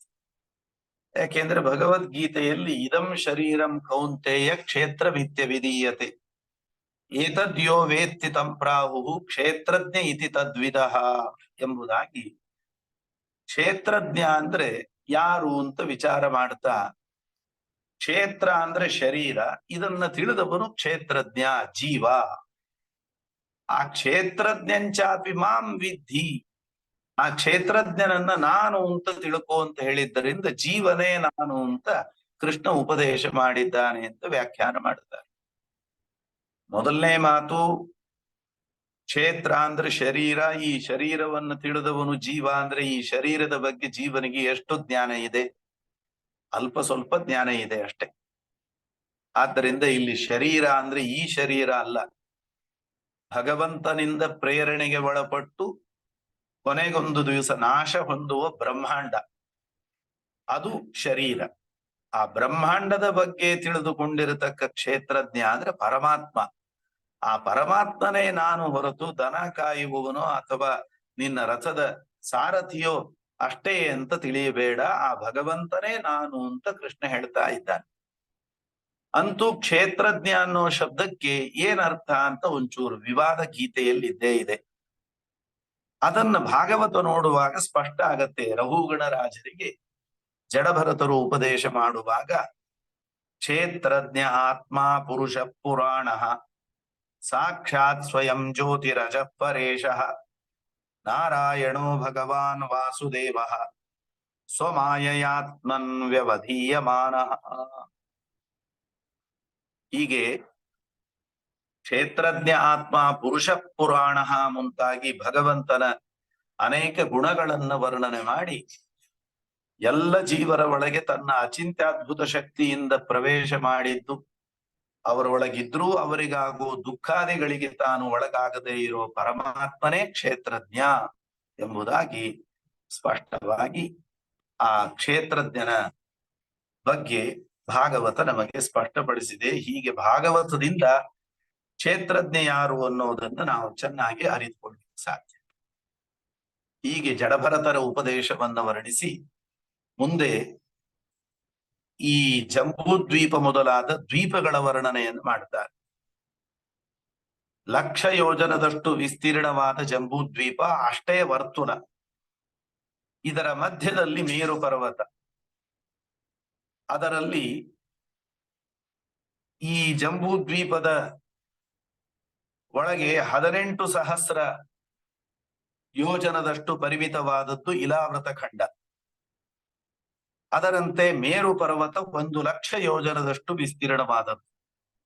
16,000 ಯೋಜನ ಭೂಮಿಯ ಒಳಗೆ ಕೂತು ಹೋಗಿದೆ. 84 ಲಕ್ಷ ಯೋಜನ ಹೊರಗೆ ಕಾಣುವಂತಹದ್ದು. ಈ ಮೇರು ಪರ್ವತದ ಮೇಲ್ಭಾಗದಲ್ಲಿ 10,000 ಯೋಜನದಷ್ಟು ಪರಿಮಿತವಾದ ಸುವರ್ಣಮಯವಾದಂತಹ ಬ್ರಹ್ಮದೇವರ ಲೋಕ ಇದೆ. ವೈಜಯಂತ ಅಂತ ಕರೀತಾರೆ. ಆ ಬ್ರಹ್ಮದೇವರ ಲೋಕದ ಸುತ್ತಲೂ 8 ದಿಕ್ಕುಗಳಲ್ಲಿ ಅಷ್ಟದಿಕ್ಪಾಲಕರ ವಾಸಸ್ಥಾನ ಇದೆ, ಲೋಕಗಳಿದ್ದಾವೆ ಅಂತ ವರ್ಣಿಸ್ತಾ, ಇಲಾವೃತ ಖಂಡದ ಉತ್ತರ ಭಾಗದಲ್ಲಿ ನೀಲ, ಶ್ವೇತ, ಶೃಂಗವಾನ್ ಅಂತ ಪರ್ವತಗಳು, ರಮ್ಯಕ, ಹಿರಣ್ಮಯ, ಕುರು ಎಂಬ 3 ಖಂಡಗಳು. ಇಲಾವೃತ ಖಂಡದ ದಕ್ಷಿಣ ಭಾಗದಲ್ಲಿ ನಿಷಧ, ಹೇಮಕೂಟ, ಹಿಮಾಲಯ ಅಂತ 3 ಪರ್ವತ, ಹರಿವರ್ಷ, ಕಿಂಪುರುಷ, ಭರತಖಂಡ ಅಂತ 3 ಖಂಡಗಳು. ತತ್ರಾಪಿ ಭಾರತಮೇವ ವರ್ಷಂ ಕರ್ಮಕ್ಷೇತ್ರಂ ವ್ಯಪದಿಶಂತಿ ಎಂಬುದಾಗಿ ಭಾಗವತ ಈ ಭರತ ವರ್ಷವನ್ನೇ ಕರ್ಮಭೂಮಿ ಎಂಬುದಾಗಿ ಜ್ಞಾನಿಗಳು ವರ್ಣನೆ ಮಾಡ್ತಾರೆ ಅಂತ ಹೇಳ್ತಾ, ಇಲ್ಲಿ ಮಾಡಿದಂತಹ ಕರ್ಮಗಳಿಗೆ ವಿಶೇಷವಾದಂತಹ ಪುಣ್ಯ ಇದೆ. ಆದ್ದರಿಂದ ಬೇರೆ ದೇಶದಲ್ಲಿ ಇದ್ದವರು ಆಗಾಗ್ಗೆ ಈ ದೇಶಕ್ಕೆ ಬಂದು ಇಲ್ಲಿರುವಂತಹ ಪುಣ್ಯ ಕ್ಷೇತ್ರಗಳಲ್ಲಿದ್ದು ವಿಶೇಷವಾಗಿ ತಾವು ಜಪ, ಪಾರಾಯಣ ಇತ್ಯಾದಿ ಅನೇಕ ಸಾಧನಗಳನ್ನ ಮಾಡಿ ಹೆಚ್ಚಿನ ಪುಣ್ಯವನ್ನ ಗಳಿಸ್ಕೊಳ್ಬೇಕು. ಇಲಾವೃತ ಖಂಡದ ಪಶ್ಚಿಮ ಭಾಗದಲ್ಲಿ ಮಾಲ್ಯವಾನ್ ಎಂಬ 2,000 ಯೋಜನದಷ್ಟು ಪರಿಮಿತವಾದ ಪ್ರದೇಶ. ಅದರ ಪೂರ್ವ ಭಾಗದಲ್ಲಿ ಗಂಧಮಾದನ ಪರ್ವತ. ಅದರಂತೆ ಮೇರು ಪರ್ವತಕ್ಕೆ ಸುತ್ತಲೂ ಆಧಾರ ಸ್ಥಾನವಾಗಿ ಮಂದರ, ಮೇರು ಮಂದರ, ಸುಪಾರ್ಶ್ವ, ಕುಮುದ ಎಂಬಂತಹ ಪರ್ವತಗಳಿದ್ದಾವೆ ಅಂತ ಹೇಳಿ, ಮುಂದೆ ಈ ಹಿಮಾಲಯದಿಂದ ಕೆಳಗಡೆ ಗಂಗೆ ಹರಿಯುತ್ತಾ ಇದ್ದಾಳೆ. ಇದೇ ತ್ರಿವಿಕ್ರಮ ರೂಪಿಯಾದ ಪರಮಾತ್ಮ ಪಾದದ ಉಗುರಿನಿಂದ ಬ್ರಹ್ಮಾಂಡ ಕಟಾಹ ಸೀಳಿ ಹೊರಗಿದ್ದ ಘನೋದಕ ಒಳಗೆ ಬಂತು. ಬ್ರಹ್ಮಾಂಡ ಕಟಾಹ ಅಂದ್ರೆ ಬ್ರಹ್ಮಾಂಡದ ಮೇಲಿರೋ 9 ಆವರಣಗಳಲ್ಲಿ ಪಾರ್ಥಿವಾವರಣವನ್ನ ಬ್ರಹ್ಮಾಂಡ ಕಟಾಹ ಅಂತ ಕರೆಯುವುದು. ತೆಂಗಿನಕಾಯಿ ಮೇಲೆ ಚಿಪ್ಪಿದ್ದ ಹಾಗೆ ಇದು 50 ಲಕ್ಷ ಯೋಜನದಷ್ಟು ದಪ್ಪ ಪಾರ್ಥಿವ ಆವರಣ. ಅದನ್ನ ಸೀಳಬೇಕು ಅಂದ್ರೆ ಪರಮಾತ್ಮನ ಉಗುರಿನ ಸಾಮರ್ಥ್ಯ ಏನು ಅಂತ ಗೊತ್ತಾಗತ್ತೆ. ಆವಾಗ ಹರಿದು ಬಂದಂತಹ ಆ ಪಾದೋದಕ ಬ್ರಹ್ಮದೇವರು ತಮ್ಮ ಕಮಂಡಲುವಿನಲ್ಲಿ ಧಾರಣ ಮಾಡಿದ್ದಾರೆ. ಬಹಳ ರೋಚಕವಾಗಿ ಗದ್ಯದ ಮೂಲಕ ಈ ಪ್ರಸಂಗವನ್ನ ಭಾಗವತ ನಮ್ಮ ಮುಂದೆ ಇಟ್ಟಿದೆ. ಸತ್ಯಲೋಕದಿಂದ ಶಿಂಶುಮಾರ ಲೋಕಕ್ಕೆ ಬಂದು ಧ್ರುವನಿಗೆ ಗಂಗೆ ಅನುಗ್ರಹ ಮಾಡಿದ್ದಾಳೆ. ಅಲ್ಲಿಂದ ಸಪ್ತರ್ಷಿ ಲೋಕಕ್ಕೆ ಬಂದು ಅಲ್ಲಿಂದ ಭೂಮಿಯಲ್ಲಿ ಮೇರು ಪರ್ವತದಲ್ಲಿ ಬ್ರಹ್ಮಲೋಕದಲ್ಲಿ ಹರಿದು ಅಲ್ಲಿಂದ 4 ಭಾಗವಾಗಿ ಸೀತಾ, ಅಲಕನಂದ, ಚಕ್ಷು, ಭದ್ರ ಎಂಬುದಾಗಿ ಹರಿದು 4 ಸಮುದ್ರವನ್ನ ಸೇರ್ತಾಳೆ. ಅದರಲ್ಲಿ ಅಲಕನಂದ ಅನ್ನುವ ಭಾಗ ನಮ್ಮ ಪ್ರದೇಶದಲ್ಲಿ, ನಮ್ಮ ಭರತ ಭೂಮಿಯಲ್ಲಿ ಹರಿಯುವಂತಹದ್ದು. ಇಲಾವೃತದಲ್ಲಿ ಸಂಕರ್ಷಣ ರೂಪಿಯಾದ ಪರಮಾತ್ಮ ಇದ್ದಾನೆ. ರುದ್ರದೇವರು ಪಾರ್ವತಿ ಮತ್ತು ತನ್ನ ಎಲ್ಲ ಗಣಗಳೊಂದಿಗೆ ಅವನನ್ನು ಉಪಾಸನೆ ಮಾಡುತ್ತಾರೆ. ಭದ್ರಾಶ್ವಖಂಡದಲ್ಲಿ ಹಯಗ್ರೀವ ರೂಪದಿಂದ ಪರಮಾತ್ಮ ಇದ್ದಾನೆ. ಅಲ್ಲಿರುವ ಭದ್ರಶ್ರಮ ಮುಂತಾದ ಧರ್ಮಪುತ್ರರು ಅವನನ್ನ ಉಪಾಸನೆ ಮಾಡುತ್ತಾರೆ. ಹರಿವರ್ಷ ವರ್ಷದಲ್ಲಿ ಪ್ರಹ್ಲಾದ ರಾಜರು ನರಸಿಂಹ ರೂಪಿಯಾದ ಪರಮಾತ್ಮನನ್ನ ಉಪಾಸನೆ ಮಾಡುತ್ತಾ ಇರ್ತಾರೆ. ಕೇತುಮಾಲಾ ಖಂಡದಲ್ಲಿ ಕಾಮಾಂತರ್ಯಾಮಿಯಾದ ಪ್ರದ್ಯುಮ್ನ ರೂಪಿಯಾದ ಪರಮಾತ್ಮ ಇದ್ದಾನೆ. ಲಕ್ಷ್ಮೀದೇವಿ ಮನ್ಮಥ ಮುಂತಾದವರೊಂದಿಗೆ ಸೇರಿಕೊಂಡು ಪರಮಾತ್ಮನನ್ನು ಉಪಾಸನೆ ಮಾಡ್ತಾಳೆ. ರಮ್ಯಕ ವರ್ಷದಲ್ಲಿ ಮತ್ಸ್ಯ ರೂಪದಿಂದ ಪರಮಾತ್ಮ ಇದ್ದಾನೆ. ದ್ರವಿಡ ದೇಶದ ರಾಜನಾದ ಸತ್ಯವ್ರತ ಅವನನ್ನ ಉಪಾಸನೆ ಮಾಡುತ್ತಾನೆ. ಹಿರಣ್ಮಯ ವರ್ಷದಲ್ಲಿ ಕೂರ್ಮ ರೂಪಿಯಾದ ಪರಮಾತ್ಮ ಇದ್ದಾನೆ. ಪಿತೃದೇವತೆಗಳಿಗೆ ಅಧಿಪತಿಯಾದ ಅರ್ಯಮ ಎಂಬ ಆದಿತ್ಯ ಅವನ ಉಪಾಸನೆಯನ್ನು ಮಾಡ್ತಾ ಇದ್ದಾನೆ. ಉತ್ತರ ಕುರು ವರ್ಷದಲ್ಲಿ ವರಾಹ ರೂಪದಿಂದ ಪರಮಾತ್ಮ ಇದ್ದಾನೆ. ಭೂದೇವಿ ಅಲ್ಲಿರೋ ಭಕ್ತರೊಂದಿಗೆ ಅವನ ಉಪಾಸನೆ ಮಾಡ್ತಾ ಇದ್ದಾಳೆ. ಕಿಂಪುರುಷ ವರ್ಷದಲ್ಲಿ ಶ್ರೀರಾಮಚಂದ್ರ ಇದ್ದಾನೆ. ಅಲ್ಲಿ ಹನುಮಂತ ಅಲ್ಲಿರುವಂತಹ ಎಲ್ಲ ಭಕ್ತರೊಂದಿಗೆ ಭಗವಂತನ ಉಪಾಸನೆಯನ್ನ ಮಾಡ್ತಾ ಇದ್ದಾನೆ. ಭಾರತ ವರ್ಷದಲ್ಲಿ ನರನಾರಾಯಣ ರೂಪದಿಂದ ಪರಮಾತ್ಮ ಇದ್ದಾನೆ. ಅಂತಹ ಪರಮಾತ್ಮನನ್ನ ನಾರದಾದಿ ಋಷಿಗಳೆಲ್ಲರೂ ಕೂಡ ವಿಶೇಷವಾಗಿ ಅವನ ಉಪಾಸನೆಯನ್ನ ಮಾಡ್ತಾರೆ ಎಂಬುದಾಗಿ ಹೀಗೆ 9 ವರ್ಷಗಳಲ್ಲಿ ಇರುವ ಭಗವಂತನ ರೂಪಗಳು, ಅದರಂತೆ ಅಲ್ಲಿರುವ ಉಪಾಸನೆ, ಸ್ತೋತ್ರ ಮಾಡ್ತಾರೆ ಅಂತ ಪ್ರತಿಯೊಂದು ವರ್ಷದಲ್ಲೂ ಸ್ತೋತ್ರಗಳನ್ನ ವರ್ಣಿಸಿದ್ದಾರೆ. ಸೀಮಿತವಾದ ಸಮಯದಲ್ಲಿ ನಾವು ಅದನ್ನ ಕಾಣ್ಲಿಕ್ಕೆ ಆಗೋದಿಲ್ಲ. ಅದರ ಜೊತೆಗೆ ಭೂಮಿಯಲ್ಲಿರುವ ಗೋಳಕಗಳು, ಆಕಾಶಕಾಯಗಳು, ಆಕಾಶದಲ್ಲಿರುವ ನಕ್ಷತ್ರಗಳು, ಬೇರೆ ಬೇರೆ ಜ್ಯೋತಿರ್ಮಂಡಲಗಳು, ಇವುಗಳೆಲ್ಲದರ ವರ್ಣನೆಯನ್ನ ಮಾಡಿದ್ದಾರೆ. ಅದನ್ನ ವರ್ಣನೆ ಮಾಡುವಾಗ ಗ್ರಹಣ ಕಾಲದ ಬಗ್ಗೆ ವರ್ಣಿಸ್ತಾ ಸೂರ್ಯಚಂದ್ರರನ್ನ ಸ್ವರ್ಭಾನು ಎಂಬ ಅಸುರ ಸಿಂಹಿಕೆಯ ಮಗ ಬಾಧೆ ಮಾಡ್ಲಿಕ್ಕೆ ಬರುವ ಕಾಲ ಗ್ರಹಣ ಕಾಲ. ಈ ಗ್ರಹಣ ಕಾಲವನ್ನ ನಾವೆಲ್ಲ ಪರಮ ಪವಿತ್ರ ಕಾಲ ಅಂತ ಭಾವಿಸಿ ಸ್ನಾನ ದಾನಾದಿಗಳನ್ನ ಮಾಡುತ್ತೇವೆ, ಶ್ರಾದ್ದ ಹೋಮಾದಿಗಳನ್ನ ಮಾಡುತ್ತೇವೆ. ಆದರೆ ಜಗತ್ತಿಗೆ ಬೆಳಕು, ಆರೋಗ್ಯ, ಪ್ರಜಾ ಸೃಷ್ಟಿಗೆ ಕಾರಣರಾದ ಸೂರ್ಯಚಂದ್ರರೆಂಬ ದೇವತೆಗಳು, ಆ ದೇವತೆಗಳಿಗೆ ಬಾಧೆಯನ್ನುಂಟು ಮಾಡೋ ಕಾಲ, ಅವರ ಸಂಕಟದ ಕಾಲ ನಮಗೆ ಹೇಗೆ ಪರ್ವಕಾಲ ಆಗತ್ತೆ ಅನ್ನೋದಕ್ಕೆ ಈ ಸಂದರ್ಭದಲ್ಲಿ ಶುಕಾಚಾರ್ಯರು ಉಪದೇಶ ಮಾಡ್ತಾ, ಸ್ವರ್ಭಾನು ಎಂಬ ಅಸುರ ಆ ಸೂರ್ಯಚಂದ್ರರನ್ನ ಬಾಧೆ ಮಾಡ್ಲಿಕ್ಕೆ ಬಂದಾಗ ಪರಮಾತ್ಮ ತನ್ನ ಸುದರ್ಶನ ಚಕ್ರವನ್ನ ಸೂರ್ಯಚಂದ್ರರ ರಕ್ಷಣೆಗೋಸ್ಕರವಾಗಿ ಕಳುಹಿಸಿಕೊಡ್ತಾನೆ.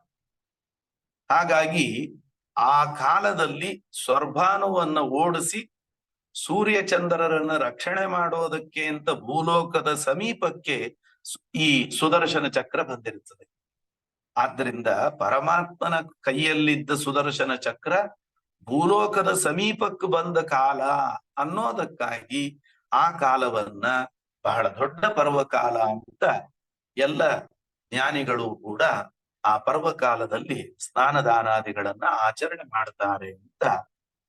ಹೀಗೆ ಗ್ರಹಣ ಅನ್ನೋದು ಯಾಕೆ ಪರ್ವಕಾಲ ಅಂದ್ರೆ ಸುದರ್ಶನ ಚಕ್ರ ನಮ್ಮ ಸಮೀಪಕ್ಕೆ ಬಂದಿದೆ ಅನ್ನೋ ಕಾರಣಕ್ಕಾಗಿ ಅದು ಅತ್ಯಂತ ಪವಿತ್ರವಾದ ಕಾಲ ಅಂತ ವರ್ಣನೆ ಮಾಡಿದ್ದಾರೆ. ಹೀಗೆ ಇದೆಲ್ಲ ಭಗವಂತನ ಒಂದು ಸ್ಥೂಲ ರೂಪ. ಶುಕಾಚಾರ್ಯರು ಕೊನೆಗೆ ಉಪದೇಶ ಮಾಡ್ತಾ ಹೇಳ್ತಾರೆ, ಉಪಸಂಹಾರ ಮಾಡುವಾಗ, ಈ ಭೂಮಿ, ಆಕಾಶಕಾಯಗಳು, ನಕ್ಷತ್ರಗಳು ಇದೆಲ್ಲದರ ಬಗ್ಗೆಯೂ ಕೂಡ ನಿನಗೆ ವರ್ಣನೆ ಮಾಡಿದ್ದೇನೆ. ಇದೆಲ್ಲವೂ ಪರಮಾತ್ಮನ ಸ್ಥೂಲವಾದ ಪ್ರತಿಮೆ ಇದ್ದಂತೆ. ಶ್ರುತ್ವಾ ಸ್ಥೂಲಂ ತಥಾ ಸೂಕ್ಷ್ಮಂ ರೂಪಂ ಭಗವತೋ ಯತಿ ಸ್ಥೂಲೇ ನಿರ್ಜಿತಮಾತ್ಮಾನ್ ಶನೈಹಿ ಸೂಕ್ಷ್ಮೇ ಧಿಯಾನಯೇತ್ ಅಂತ ಸ್ಥೂಲ ಪ್ರತಿಮೆ ಎನಿಸಿದ ಬ್ರಹ್ಮಾಂಡದಲ್ಲಿ ಮನಸ್ಸನ್ನು ನೆಲೆಗೊಳಿಸಿ ಮನಸ್ಸು ಏಕಾಗ್ರ ಆಗ್ತಾ ಇದ್ದಂತೆ ಪಿಂಡಾಂಡ ಎನಿಸಿದ ಹೃದಯದಲ್ಲಿ ನೆಲೆಗೊಂಡ ಭಗವಂತನನ್ನ ತಿಳಿಯೋದಕ್ಕೆ ಅವನು ಪ್ರವೃತ್ತನಾಗಬೇಕು ಎಂಬುದಾಗಿ ಹೇಳಿ 28 ವಿಧವಾದ ನರಕಗಳು, ಆ ನರಕಗಳಿಂದಾಗುವ ಅನರ್ಥ, ಯಾವ ಪಾಪಗಳಿಗೇನು ನರಕ, ಈ ಎಲ್ಲ ವಿವರಣೆಗಳನ್ನ ಶುಕಾಚಾರ್ಯರು ನೀಡಿ ಈ ಸ್ಕಂದವನ್ನ ಉಪಸಂಹಾರ ಮಾಡಿದ್ದಾರೆ. ಭೂದ್ವೀಪ ವರ್ಷ ಸರಿದಬ್ರ ನಭ ಸಮುದ್ರ ಪಾತಾಳ ದಿಂಗ್ ನರಕ ಭಾಗಣ ಲೋಕ ಸಂಸ್ಥಂ ಗೀತಂ ಮಯಾ ತವ ನೃಪ ಅದ್ಭುತಮೀಶ್ವರಸ್ಯ ಸ್ಥೂಲಂ ವಪುಃ ಸಕಲ ಜೀವ ನಿಕಾಯ ಧಾಮ್ನಃ ಎಂಬುದಾಗಿ ಈ ಎಲ್ಲ ಬ್ರಹ್ಮಾಂಡ ಪಿಂಡಾಂಡದ ಒಳಗೆ ವಾಸ ಮಾಡಿದ ಭಗವಂತನಿಗೆ ಬ್ರಹ್ಮಾಂಡವೇ ಒಂದು ಸ್ಥೂಲ ಶರೀರ. ಆ ಸ್ಥೂಲ ಶರೀರ ಎನಿಸಿದ ಬ್ರಹ್ಮಾಂಡದ ವರ್ಣನೆಯನ್ನ ಮಾಡಿದ್ದೇನೆ ಅಂತ ಹೇಳಿ ಈ ಸ್ಕಂದವನ್ನು ಉಪಸಂಹಾರ ಮಾಡಿದ್ದಾರೆ. ಆದ್ದರಿಂದ ಪರಮಾತ್ಮನ ಶರೀರದಂತೆ ಇರುವ ಈ ಜಗತ್ತು ಬಹುಚಿತ್ರ ಜಗತ್ ಬಹುಧಾಕರಣ ಪರಶಕ್ತಿರನಂತ ಗುಣ ಪರಮಃ ಅಂತ ಉಪಾಸನಾ ದೃಷ್ಟಿಯಿಂದ ಸ್ಥೂಲವಾದ ಪ್ರತಿಮೆ ಬ್ರಹ್ಮಾಂಡ, ಆದ್ದರಿಂದ ಬ್ರಹ್ಮಾಂಡದ ಬಗ್ಗೆ ತಿಳಿಯಿದೆ. ಇಂತಹ ವಿಚಿತ್ರವಾದ ಬ್ರಹ್ಮಾಂಡವನ್ನ, ಲೋಕಗಳನ್ನ, ಪ್ರಜೆಗಳನ್ನ ಸೃಷ್ಟಿ ಮಾಡಿ ನಿಯಂತ್ರಣ ಮಾಡುವ ಆ ಭಗವಂತನ ಮಹಿಮೆ ಏನು ಅನ್ನೋದನ್ನ ಇದರ ಮೂಲಕವಾಗಿ ನಾವು ತಿಳಿದಂತೆ ಆಗತ್ತೆ ಅಂತ ಈ ಪಂಚಮ ಸ್ಕಂದದ ಒಂದು ಅನುಸಂಧಾನವನ್ನ ಯಥಾಮತಿ ಯಥಾ ಕಾಲಾವಕಾಶದಲ್ಲಿ ನಿರೂಪಣೆ ಮಾಡುವ ಪ್ರಯತ್ನ ಮಾಡಿದ್ದೇವೆ. ಇದೆಲ್ಲ ನಮ್ಮ ವಿದ್ಯಾಗುರುಗಳು, ಕುಲಗುರುಗಳು, ನಮ್ಮ ಪೂರ್ವಾಚಾರ್ಯರು, ಎಲ್ಲ ಹಿರಿಯರ ಆಶೀರ್ವಾದ ಅಂತ ಭಾವಿಸಿ ಇನ್ನು 10 ನಿಮಿಷ ಪ್ರಶ್ನೋತ್ತರಕ್ಕೆ ಆರಂಭ ಆಗೋದು ಸ್ವಲ್ಪ ವಿಳಂಬ ಆದದ್ದರಿಂದ ಮುಗಿಸೋದು ವಿಳಂಬ ಮಾಡಿದ್ದೇನೆ. 10 ನಿಮಿಷ ಪ್ರಶ್ನೋತ್ತರಕ್ಕೆ ಅವಕಾಶ ಇದೆ. ಆಗಲಿ ಸರ್.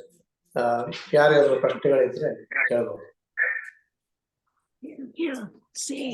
ಹಲೋ, ನಾ ಪ್ರಕಾಶ್ ಯಕ್ಕುಂಡಿ ಅಂತ ಸ್ಯಾಂಡಿಯಾಗೋದಲ್ಲಿ ಇರೋದು. ನಾವು ವೆಂಕಣ್ಣಾಚಾರ್ಯ ಯಕ್ಕುಂಡಿ ಅಂತಿದಾರ, ಯದವಾರಿ ವಂಶದರ, ಅವರ ತಮ್ಮನ ಮಗ. ಇಲ್ಲಿ ಇದ್ದು 50 ವರ್ಷ ಆಗ್ತದೆ.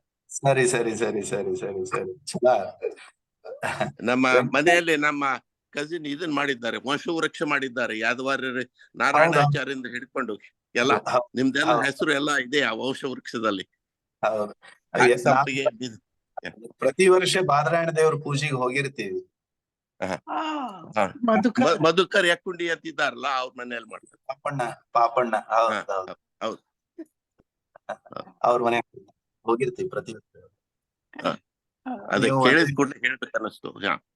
ಒಂದೇ ಬಡ್ಡಿ ಅವರು ಸಹೋದರ.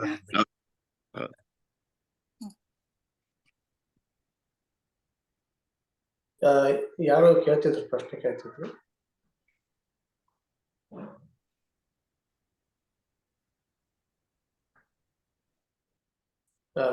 ಬೃಂದಾ ಅವರು ಅನ್ಮ್ಯೂಟ್ ಮಾಡ್ಕೊಂಡಿದ್ರು.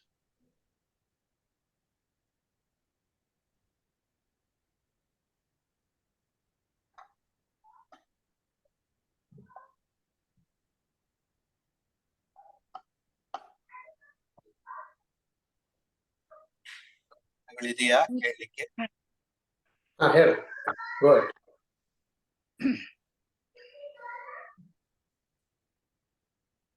ಪಾಂಡುರಂಗ ಇಟ್ಲಿ ಅವರು ಮಾತಾಡ್ಬೋದು. ನಮಸ್ಕಾರ ಆಚಾರ್ಯಗೆ, ಪಾಂಡುರಂಗ ಇಟಗಿ ಅಂತ ಹೇಳಿ ಸಾಕ್ರಮೆಂಟೋ ಇಂದ. ಬಹಳ ಚೆನ್ನಾಗಿ ಹೇಳಿದ್ರಿ ಪ್ರವಚನ. ಒಂದು ಪ್ರಶ್ನೆ, ನೀವು ಇದರದ್ದು ಭೂಭಾಗದ್ದು ಎಲ್ಲರೂ ಇದ್ರೊಳಗೆ ವ್ಯಕ್ತವಾಗಿದೆ, ಯಾವ ದ್ವೀಪಗಳು ಎಲ್ಲ ಅದ್ರ ಬಗ್ಗೆ ಸಂಕ್ಷಿಪ್ತವಾಗಿ ಹೇಳಿದ್ರಿ. ಸಾಕ್ರಮೆಂಟೋಗೆ ಒಂದ್ಸತಿ ಒಬ್ರು ಆಚಾರ್ಯ ಬಂದಿದ್ರು ಬಾಂಬೆಯಿಂದ. ಅವರು ಒಂದು ಹೇಳ್ಬೇಕಾದ್ರೆ ಇಲ್ಲಿ ಹೆಚ್ಚಾಗಿ ಮೇರು ವೃಕ್ಷಗಳಿದೆ, ಆಮೇಲೆ ಇಲ್ಲಿ ಈಸ್ಟ್ ಕೋಸ್ಟ್ ಅಲ್ಲಿ ನಾರಾಯಣ ಕ್ಷೇತ್ರ ಇದೆ, ಅದಕ್ಕೆಲ್ಲ ಪುರಾವೆಗಳೆಲ್ಲ ಕೊಡ್ತಾ ಹೋದ್ರು.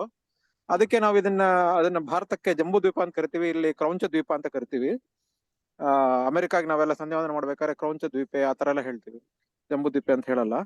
ಸೊ ಅದ್ರ ಬಗ್ಗೆ ಸ್ವಲ್ಪ ಹೆಚ್ಚಿನ ವಿವರವನ್ನು ಕೊಡ್ಲಿಕ್ಕೆ ಆಗತ್ತೆ. ಅಮೆರಿಕಾದ ಎಸ್ಪೆಷಲಿ ನಾವ್ ಇಲ್ಲಿ ಇರೋದ್ರಿಂದ ಅದು ಯಾವ ದ್ವೀಪಕ್ಕೆ ಬರುತ್ತೆ, ಅದು ಯಾವ ಇದ್ರೊಳಗೆ ಬರುತ್ತೆ, ಇಲ್ಲಿನ ದೇವತೆಗಳ ಇದು ಸ್ವಲ್ಪ ಅದ್ರ ಬಗ್ಗೆ ಸ್ವಲ್ಪ ಮಾಹಿತಿ ಕೊಟ್ರೆ ಚೆನ್ನಾಗತ್ತೆ. ಅಂದ್ರೆ ನನ್ನ ಇಲ್ಲಿಯವರೆಗಿನ ಅಧ್ಯಯನದಲ್ಲಿ ಇಲ್ಲಿ ಏನು ಜಂಬೂ ದ್ವೀಪದಲ್ಲಿ 9 ವರ್ಷಗಳನ್ನ ವರ್ಣನೆ ಮಾಡಿದ್ದಾರೆ. ಭರತ ವರ್ಷವನ್ನು ಸೇರಿಸಿಕೊಂಡಂತೆ ಇಲಾವೃತ ವರ್ಷ, ಭದ್ರಾಶ್ವ ವರ್ಷ ಇತ್ಯಾದಿಗಳು. ಮತ್ತು ಜಂಬೂ ದ್ವೀಪದ ಸುತ್ತಲೂ ಕುಶದ್ವೀಪ, ಕ್ರೌಂಚ ದ್ವೀಪ, ಶಾಲ್ಮಲಿ ದ್ವೀಪ ಮುಂತಾಗಿ ದ್ವೀಪಗಳ ವರ್ಣನೆ ಮಾಡ್ತಾರೆ. ಇದರಲ್ಲಿ ಮನುಷ್ಯರು ವಾಸ ಮಾಡುವ, ಮನುಷ್ಯರು ಸಂಚಾರ ಮಾಡುವಂತಹ ಜಾಗಗಳು ಇವಲ್ಲ. ಇದು ಯಾವುದೂ ಮನುಷ್ಯ ಗಮ್ಯ ಅಲ್ಲ ಅನ್ನೋದನ್ನ ಪುರಾಣಗಳು ಹೇಳ್ತಾರೆ. ಆದ್ರಿಂದ ಕ್ರೌಂಚ ದ್ವೀಪ ಅಂತ ಅನ್ನೋದನ್ನ ನೀವು ಸಂಕಲ್ಪದಲ್ಲಿ ಉಲ್ಲೇಖ ಮಾಡ್ತಿರಬಹುದು, ಆದರೆ ಇಲ್ಲಿ ವರ್ಣನೆ ಮಾಡುವಂತಹ ಇವುಗಳೆಲ್ಲವೂ ಕೂಡ ಭಾಗವತವೇ ಹೇಳಿದೆ. ತತ್ರಾಪಿ ಭಾರತ ವರ್ಷಮೇವ ಕರ್ಮಕ್ಷೇತ್ರಂ ಅನ್ಯಾನಿ, ಉಳಿದ ಈ ಖಂಡಗಳು ವರ್ಷಗಳೇನಿದ್ದಾವೆ ಇವುಗಳು ಭಾರತ ವರ್ಷದಲ್ಲಿ ಪುಣ್ಯವನ್ನ ಮಾಡಿ ಆ ಪುಣ್ಯವನ್ನ ಅನುಭವಿಸೋದಕ್ಕೆ ಭೋಗ ಮಾಡ್ಲಿಕ್ಕಿರುವಂತಹ ಭೂಮಿಗಳು ವರ್ಣನೆ ಮಾಡಿದ್ದಾರೆ. ಈಗೇನ್ ನಾವು ಚೀನಾ, ಅಮೆರಿಕ ಇತ್ಯಾದಿ ಈ ವಿಭಾಗಗಳನ್ನ ಹೇಳ್ತೀವಿ, ಇದು ಅದರ ವ್ಯಾಪ್ತಿಯಲ್ಲಿ ಬರ್ತದೆ ಅಂತ ಹೇಳೋದಿಲ್ಲ. ಆದ್ದರಿಂದ ಅವರು ಆ ರೀತಿ ನಿರೂಪಣೆ ಮಾಡ್ಲಿಕ್ಕೆ ಏನ್ ಆಧಾರ ಅಂತ ನನಗೆ ಗೊತ್ತಿಲ್ಲ. ಆದ್ರೆ ಭಾಗವತದ ನಿರೂಪಣೆಯನ್ನ ನೋಡುವಾಗ ಈ ಭರತ ವರ್ಷದಲ್ಲಿ ಅಷ್ಟೇನೆ ಮನುಷ್ಯರು ವಾಸ ಮಾಡುವುದು, ಸಂಚಾರ ಮಾಡುವುದು. ಆದ್ದರಿಂದ ಈ ಅಮೆರಿಕ ಇತ್ಯಾದಿಗಳು ಇದರ ವ್ಯಾಪ್ತಿಯಲ್ಲಿ ಬಂದಿದೆ ಅಂತ ನನಗೆ ಅನಿಸ್ತಾ ಇದೆ.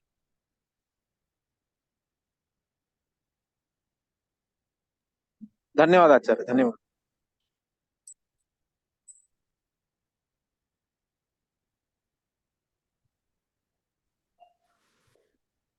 ಇನ್ಯಾರಿಗಾದ್ರೂ ಪ್ರಶ್ನೆ? ಆಚಾರ್ಯ, ಇಲ್ಲಿ ಸಾಧನೆ ಮಾಡಿ ಅಲ್ಲಿ ಬೇರೆ ಕಡೆ ಭೋಗ ಮಾಡ್ಲಿಕ್ಕೆ ಯಾವ ಪ್ರದೇಶ ಅಂತ ಆತಂದ್ರ ಅಲ್ಲಿ ಹುಟ್ಟುದು ಅಥವಾ ಅದೇ ನಿಷಿದ್ಧ ಅಲ್ಲಲ್ಲ? ಹಂಗಾರ ಇಲ್ಲಿ ಸಾಧನೆ ಮಾಡಿದವ್ರು ಅಲ್ಲಿ ಭೋಗಕ್ಕ ಜನ್ಮ ತಾಳಿರ್ತಾರಂತ ತಿಳ್ಕೊಬಹುದೇನ್ರಿ? ಹೇಳ್ರಿ. ಹಾಗಲ್ಲ, ನಾನು ಹೇಳಿದ್ದು ದೇವತೆಗಳು ಭೂಲೋಕಕ್ಕೆ ಬಂದು ಸಾಧನೆಯನ್ನ ಮಾಡಿ, ದೇವತೆಗಳು ಮತ್ತು ಗಂಧರ್ವರು ಇಂಥವರೆಲ್ಲ ಸಾಧನೆಯನ್ನ ಮಾಡಿ ಭೂಮಿ ಆ ಉಳಿದ ದ್ವೀಪಗಳಲ್ಲಿ ಭೋಗವನ್ನು ಮಾಡ್ತಾರ. ಆ ಸಾಧನೆಯ ಫಲವನ್ನ ಮನುಷ್ಯರಿಗೆ ಸಂಬಂಧಪಟ್ಟದ್ದಲ್ಲ ಅದ್ಯಾವುದು. ಮನುಷ್ಯರಿಗೆ ಇಲ್ಲೇ ಜನ್ಮ ಆಗ್ಬೇಕು ಸಾಧನೆ ಅಂತ? ಇಲ್ಲೇನೆ ಸಾಧನೆಯೂ ಇಲ್ಲೇ, ಭೋಗ ಅನ್ನೋದು ಸ್ವರ್ಗ ನರಕ ಈ ಕಡೆಯಲ್ಲೇ ಹೊರತು ಅಂತರಗಳಲ್ಲಿ ಮನುಷ್ಯರಿಗೆ ಹೇಳಿಲ್ಲ. ಇನ್ನುಳಿದ ಪ್ರದೇಶ ಜನರಿಗೆ ವಾಸಕ್ಕೆ ಯೋಗ್ಯ ಅಲ್ಲ ಅಂದಂಗ ಆಗ್ತಲ್ಲ ಅದರ ಅರ್ಥ? ಹೌದು, ಮನುಷ್ಯರಿಗೆ ವಾಸಕ್ಕೆ ಯೋಗ್ಯ ಅಲ್ಲ. ಇಲ್ಲೇ ಹೇಳುವ ಭದ್ರಾಶ್ವ ವರ್ಷ, ಹರಿವರ್ಷ, ಕಿಂಪುರುಷ ವರ್ಷ ಇವುಗಳು ಯಾವುದು ಮನುಷ್ಯರಿಗೆ ವಾಸ. ಚಂದ್ರ ಬರ್ಲಾರ್ದಂಗ ನೋಡಿದಾರ. ಸೂರ್ಯನೇ ಯಾವಾಗ್ಲೂ ಇರ್ಲಿ ಅಂತ ಹೇಳಿ ಅವನು ರಾಜ ಎಲ್ಲಾ ಕಡೆ ಸೂರ್ಯನ ಇದು ಮಾಡಿದ ಅಂತ ಹೇಳಿದ್ರಲ್ಲ, ಚಂದ್ರಗ ಅವಾಗ ಇದು ಮಾಡಿದಂಗತ್ತಲ್ಲ. ಚಂದ್ರ ಬರ್ಲಿಲ್ಲ ಅಂದ್ರ ದೇವತೆಗೆ ಹಂಗಲ್ಲ, ಅದು ಸೂರ್ಯನ ಸಂಚಾರ ಕಾಲದಲ್ಲಿ ಪರ್ವತ ಅಡ್ಡ ಬರೋದ್ರಿಂದ ಇನ್ನೊಂದು ಭಾಗದಲ್ಲಿ ಕತ್ತಲೆ ಆಗತ್ತೆ, ಆ ಕತ್ತಲೆ ಹೋಗಿಸ್ಬೇಕು ಅಂತ. ಚಂದ್ರನೇ ಬರೋದ್ ಬೇಡ ಅಂತ ಅಂದಿಲ್ಲ ಅವನ ಅಲ್ರಿ? ಹಾಗೇನಿಲ್ಲ, ಹಾಗೇನ್ ಮಾಡಿಲ್ಲ, ಹಾಗೇನಿಲ್ಲ. ಅದು 24 ತಾಸು ಸಿಗಲ್ಲ ಅಂತಂದ್ರ ಪ್ರಕೃತಿ ಭಗವಂತನ ಇಚ್ಛಾಕ್ ವಿರುದ್ಧಾದಂಗ ಆಗ್ತದೆ. ಹಾಗಲ್ಲ, ಇದು ಅವನಲ್ಲಿರುವಂತಹ ಒಂದು ಅತಿಮಾನುಷವಾದ ಶಕ್ತಿಯನ್ನ ಪ್ರಕಟಗೊಳಿಸೋದಕ್ಕೋಸ್ಕರವಾಗಿ ಮಾಡಿದಂತಹ ಒಂದು ಉಪಾಯ ಅಷ್ಟೇ. ಅಲ್ಲ, ಅವನ ಉದ್ದೇಶ ಭಗವಂತನ ಇದನ್ನ ಮೀರುವುದೇನು ಇರ್ಲಿಲ್ಲ, ಅವನ ಉದ್ದೇಶ ಇರ್ಲಿಲ್ಲ. ಅದು ಇದೇ ಉದ್ದೇಶದಿಂದಲೇ ಭಗವಂತನ ಮಹಿಮೆಯನ್ನ ಪ್ರಕಟಗೊಳಿಸೋದಕ್ಕೇನೆ, ಅವನ ಅನುಗ್ರಹದಿಂದ ತನ್ನಲ್ಲಿ ಏನ್ ಸಾಮರ್ಥ್ಯ ಇದೆ ಅನ್ನೋದನ್ನ ತೋರಿಸಿ. ಅದಕ್ಕೆ ಮಾತ್ರ.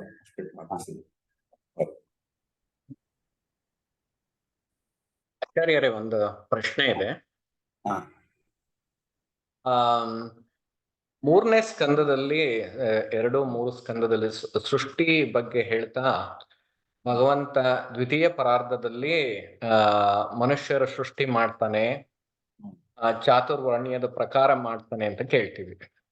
ಬ್ರಾಹ್ಮಣ, ಶೂದ್ರ, ವೈಶ್ಯ, ಕ್ಷತ್ರಿಯ ಅಂತ.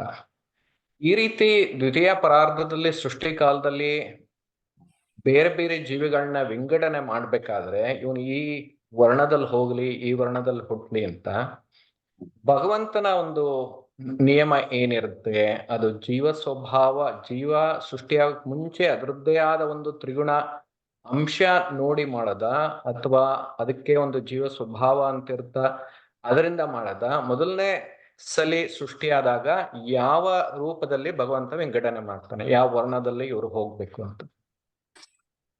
ಅದು ಮೂಲಭೂತವಾಗಿ ಜೀವರ ಯೋಗ್ಯತೆ. ಜೀವನ ಸ್ವಭಾವ. ಯಾಕೆಂದ್ರೆ ಬ್ರಾಹ್ಮಣ, ಕ್ಷತ್ರಿಯ, ವೈಶ್ಯ, ಶೂದ್ರ ಅನ್ನೋ ವ್ಯವಸ್ಥೆ ಜೀವನ ಸ್ವರೂಪಕ್ಕೂ ಸಂಬಂಧಪಟ್ಟಿದೆ, ಆಮೇಲೆ ಅವನು ಜನ್ಮಕ್ಕೂ ಸಂಬಂಧಪಟ್ಟಿದೆ. ಬ್ರಾಹ್ಮಣ ತಂದೆ ತಾಯಿಗಳಲ್ಲಿ ಹುಟ್ಟಿದ ಬ್ರಾಹ್ಮಣ, ಕ್ಷತ್ರಿಯ ತಂದೆ ತಾಯಿಗಳಲ್ಲಿ ಹುಟ್ಟಿದ ಕ್ಷತ್ರಿಯ. ಇದು ಹುಟ್ಟಿನಿಂದ ಬರುವಂತ. ಒಂದೊಮ್ಮೆ ಸ್ವರೂಪದಲ್ಲಿ ಬ್ರಾಹ್ಮಣನಾಗಿದ್ದು ಅವನು ಹುಟ್ಟೋದು ಶೂದ್ರ ತಂದೆ ತಾಯಿಗಳಲ್ಲಿ ಹುಟ್ಟಿ ಶೂದ್ರನಾಗಿರ್ಬೋದು. ಈಗ ಇದೇ ಭರತನಲ್ಲಿ ಕೇಳಿದ್ರಿ ನೀವು, ಸ್ವರೂಪತಃ ಬ್ರಾಹ್ಮಣನಾಗಿದ್ದ, ಆದ್ರಿಂದಲೇ ಚರ್ಮ ಶರೀರ ಬ್ರಾಹ್ಮಣ ಜನ್ಮ ಬಂತು. ಆದ್ರೆ ಅವನು ಅದರ ಹಿಂದೆ ಜಿಂಕೆಯಾಗಿ ಹುಟ್ಟಿದ್ದ, ಅದರ ಹಿಂದೆ ಕ್ಷತ್ರಿಯ ರಾಜಕುಮಾರನಾಗಿ ಹುಟ್ಟಿದ್ದ. ಆದ್ರಿಂದ ಈ ಬ್ರಾಹ್ಮಣಾದಿ ವರ್ಣ ವ್ಯವಸ್ಥೆ ಅನ್ನೋದು ಸ್ವರೂಪ ಯೋಗ್ಯತೆಗೂ ಸಂಬಂಧಪಟ್ಟಿದೆ, ಜನ್ಮಕ್ಕೂ ಸಂಬಂಧಪಟ್ಟಿದೆ. ಸೃಷ್ಟಿಯ ಆರಂಭದಲ್ಲಿ ಅಂತಂದ್ರೆ, ಈಗ ದ್ವಿತೀಯ ಪರಾರ್ಧದಲ್ಲಿ ಸೃಷ್ಟಿ ಮಾಡ್ತಾನೆ ಅಂತಂದ್ರೆ, ಅದಕ್ಕಿಂತ ಮುಂಚೆ ಜೀವರುಗಳು ಮಾನಸ ಕರ್ಮಗಳನ್ನ ಮಾಡ್ತಾ ಇರ್ತಾರೆ. ಆದ್ರಿಂದ ಶರೀರ ಬಂದು ಕರ್ಮಗಳನ್ನ ಮಾಡೋದೇನಿದ್ರು ಈ ದ್ವಿತೀಯ ಪರಾರ್ಧದಲ್ಲಿ ಸೃಷ್ಟಿ ಪ್ರಾರಂಭ ಆಗುತ್ತೆ. ಅದಕ್ಕಿಂತ ಮುಂಚೆ ಲಿಂಗದೇಹ ಅವರಿಗೆ ಅನಾದಿ ಕಾಲದಿಂದ ಇರ್ತದೆ. ಆ ಲಿಂಗದೇಹದಲ್ಲಿ ಮನಸ್ಸಿರುತ್ತೆ. ಆದ್ರಿಂದ ಆ ಮನಸ್ಸಿನ ಮೂಲಕ ಅನೇಕ ಕರ್ಮಗಳನ್ನು ಮಾಡ್ತಿರ್ತಾನೆ. ಆ ಕರ್ಮವನ್ನು ಮಾನದಂಡವಾಗಿಟ್ಕೊಳ್ತಾನೆ ಸೃಷ್ಟಿಗೆ ಪರಮಾತ್ಮ. ಅದರಂತೆ ಆ ಜೀವನ ಯೋಗ್ಯತೆಯನ್ನು ಮಾನದಂಡವಾಗಿಟ್ಕೊಳ್ತಾನೆ. ಇಟ್ಟುಕೊಂಡು ಅವರನ್ನ ಮೊದಲನೇ ಕಲ್ಪದಲ್ಲಿ ಸೃಷ್ಟಿಗೆ ಇಂಥ ಜನ್ಮದಲ್ಲಿ ಅವರು ಹುಟ್ಟಬೇಕು ಅಂತ ಸೃಷ್ಟಿ ಮಾಡ್ತಾರೆ.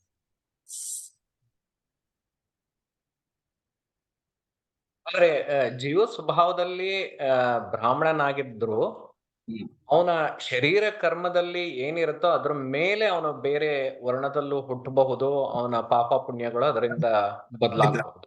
ಖಂಡಿತ ಖಂಡಿತ ಖಂಡಿತ.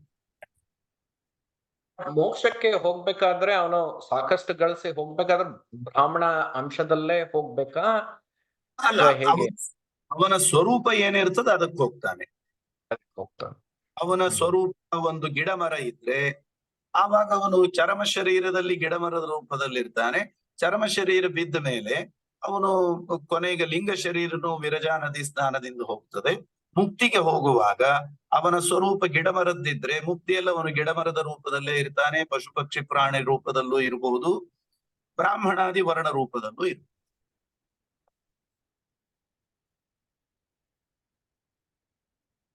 ಮುಕ್ತಿಯಲ್ಲಿ ಸ್ವರೂಪ ಏನೋ ಅದು ಮಾತ್ರ ಉಳಿಯುತ್ತೆ.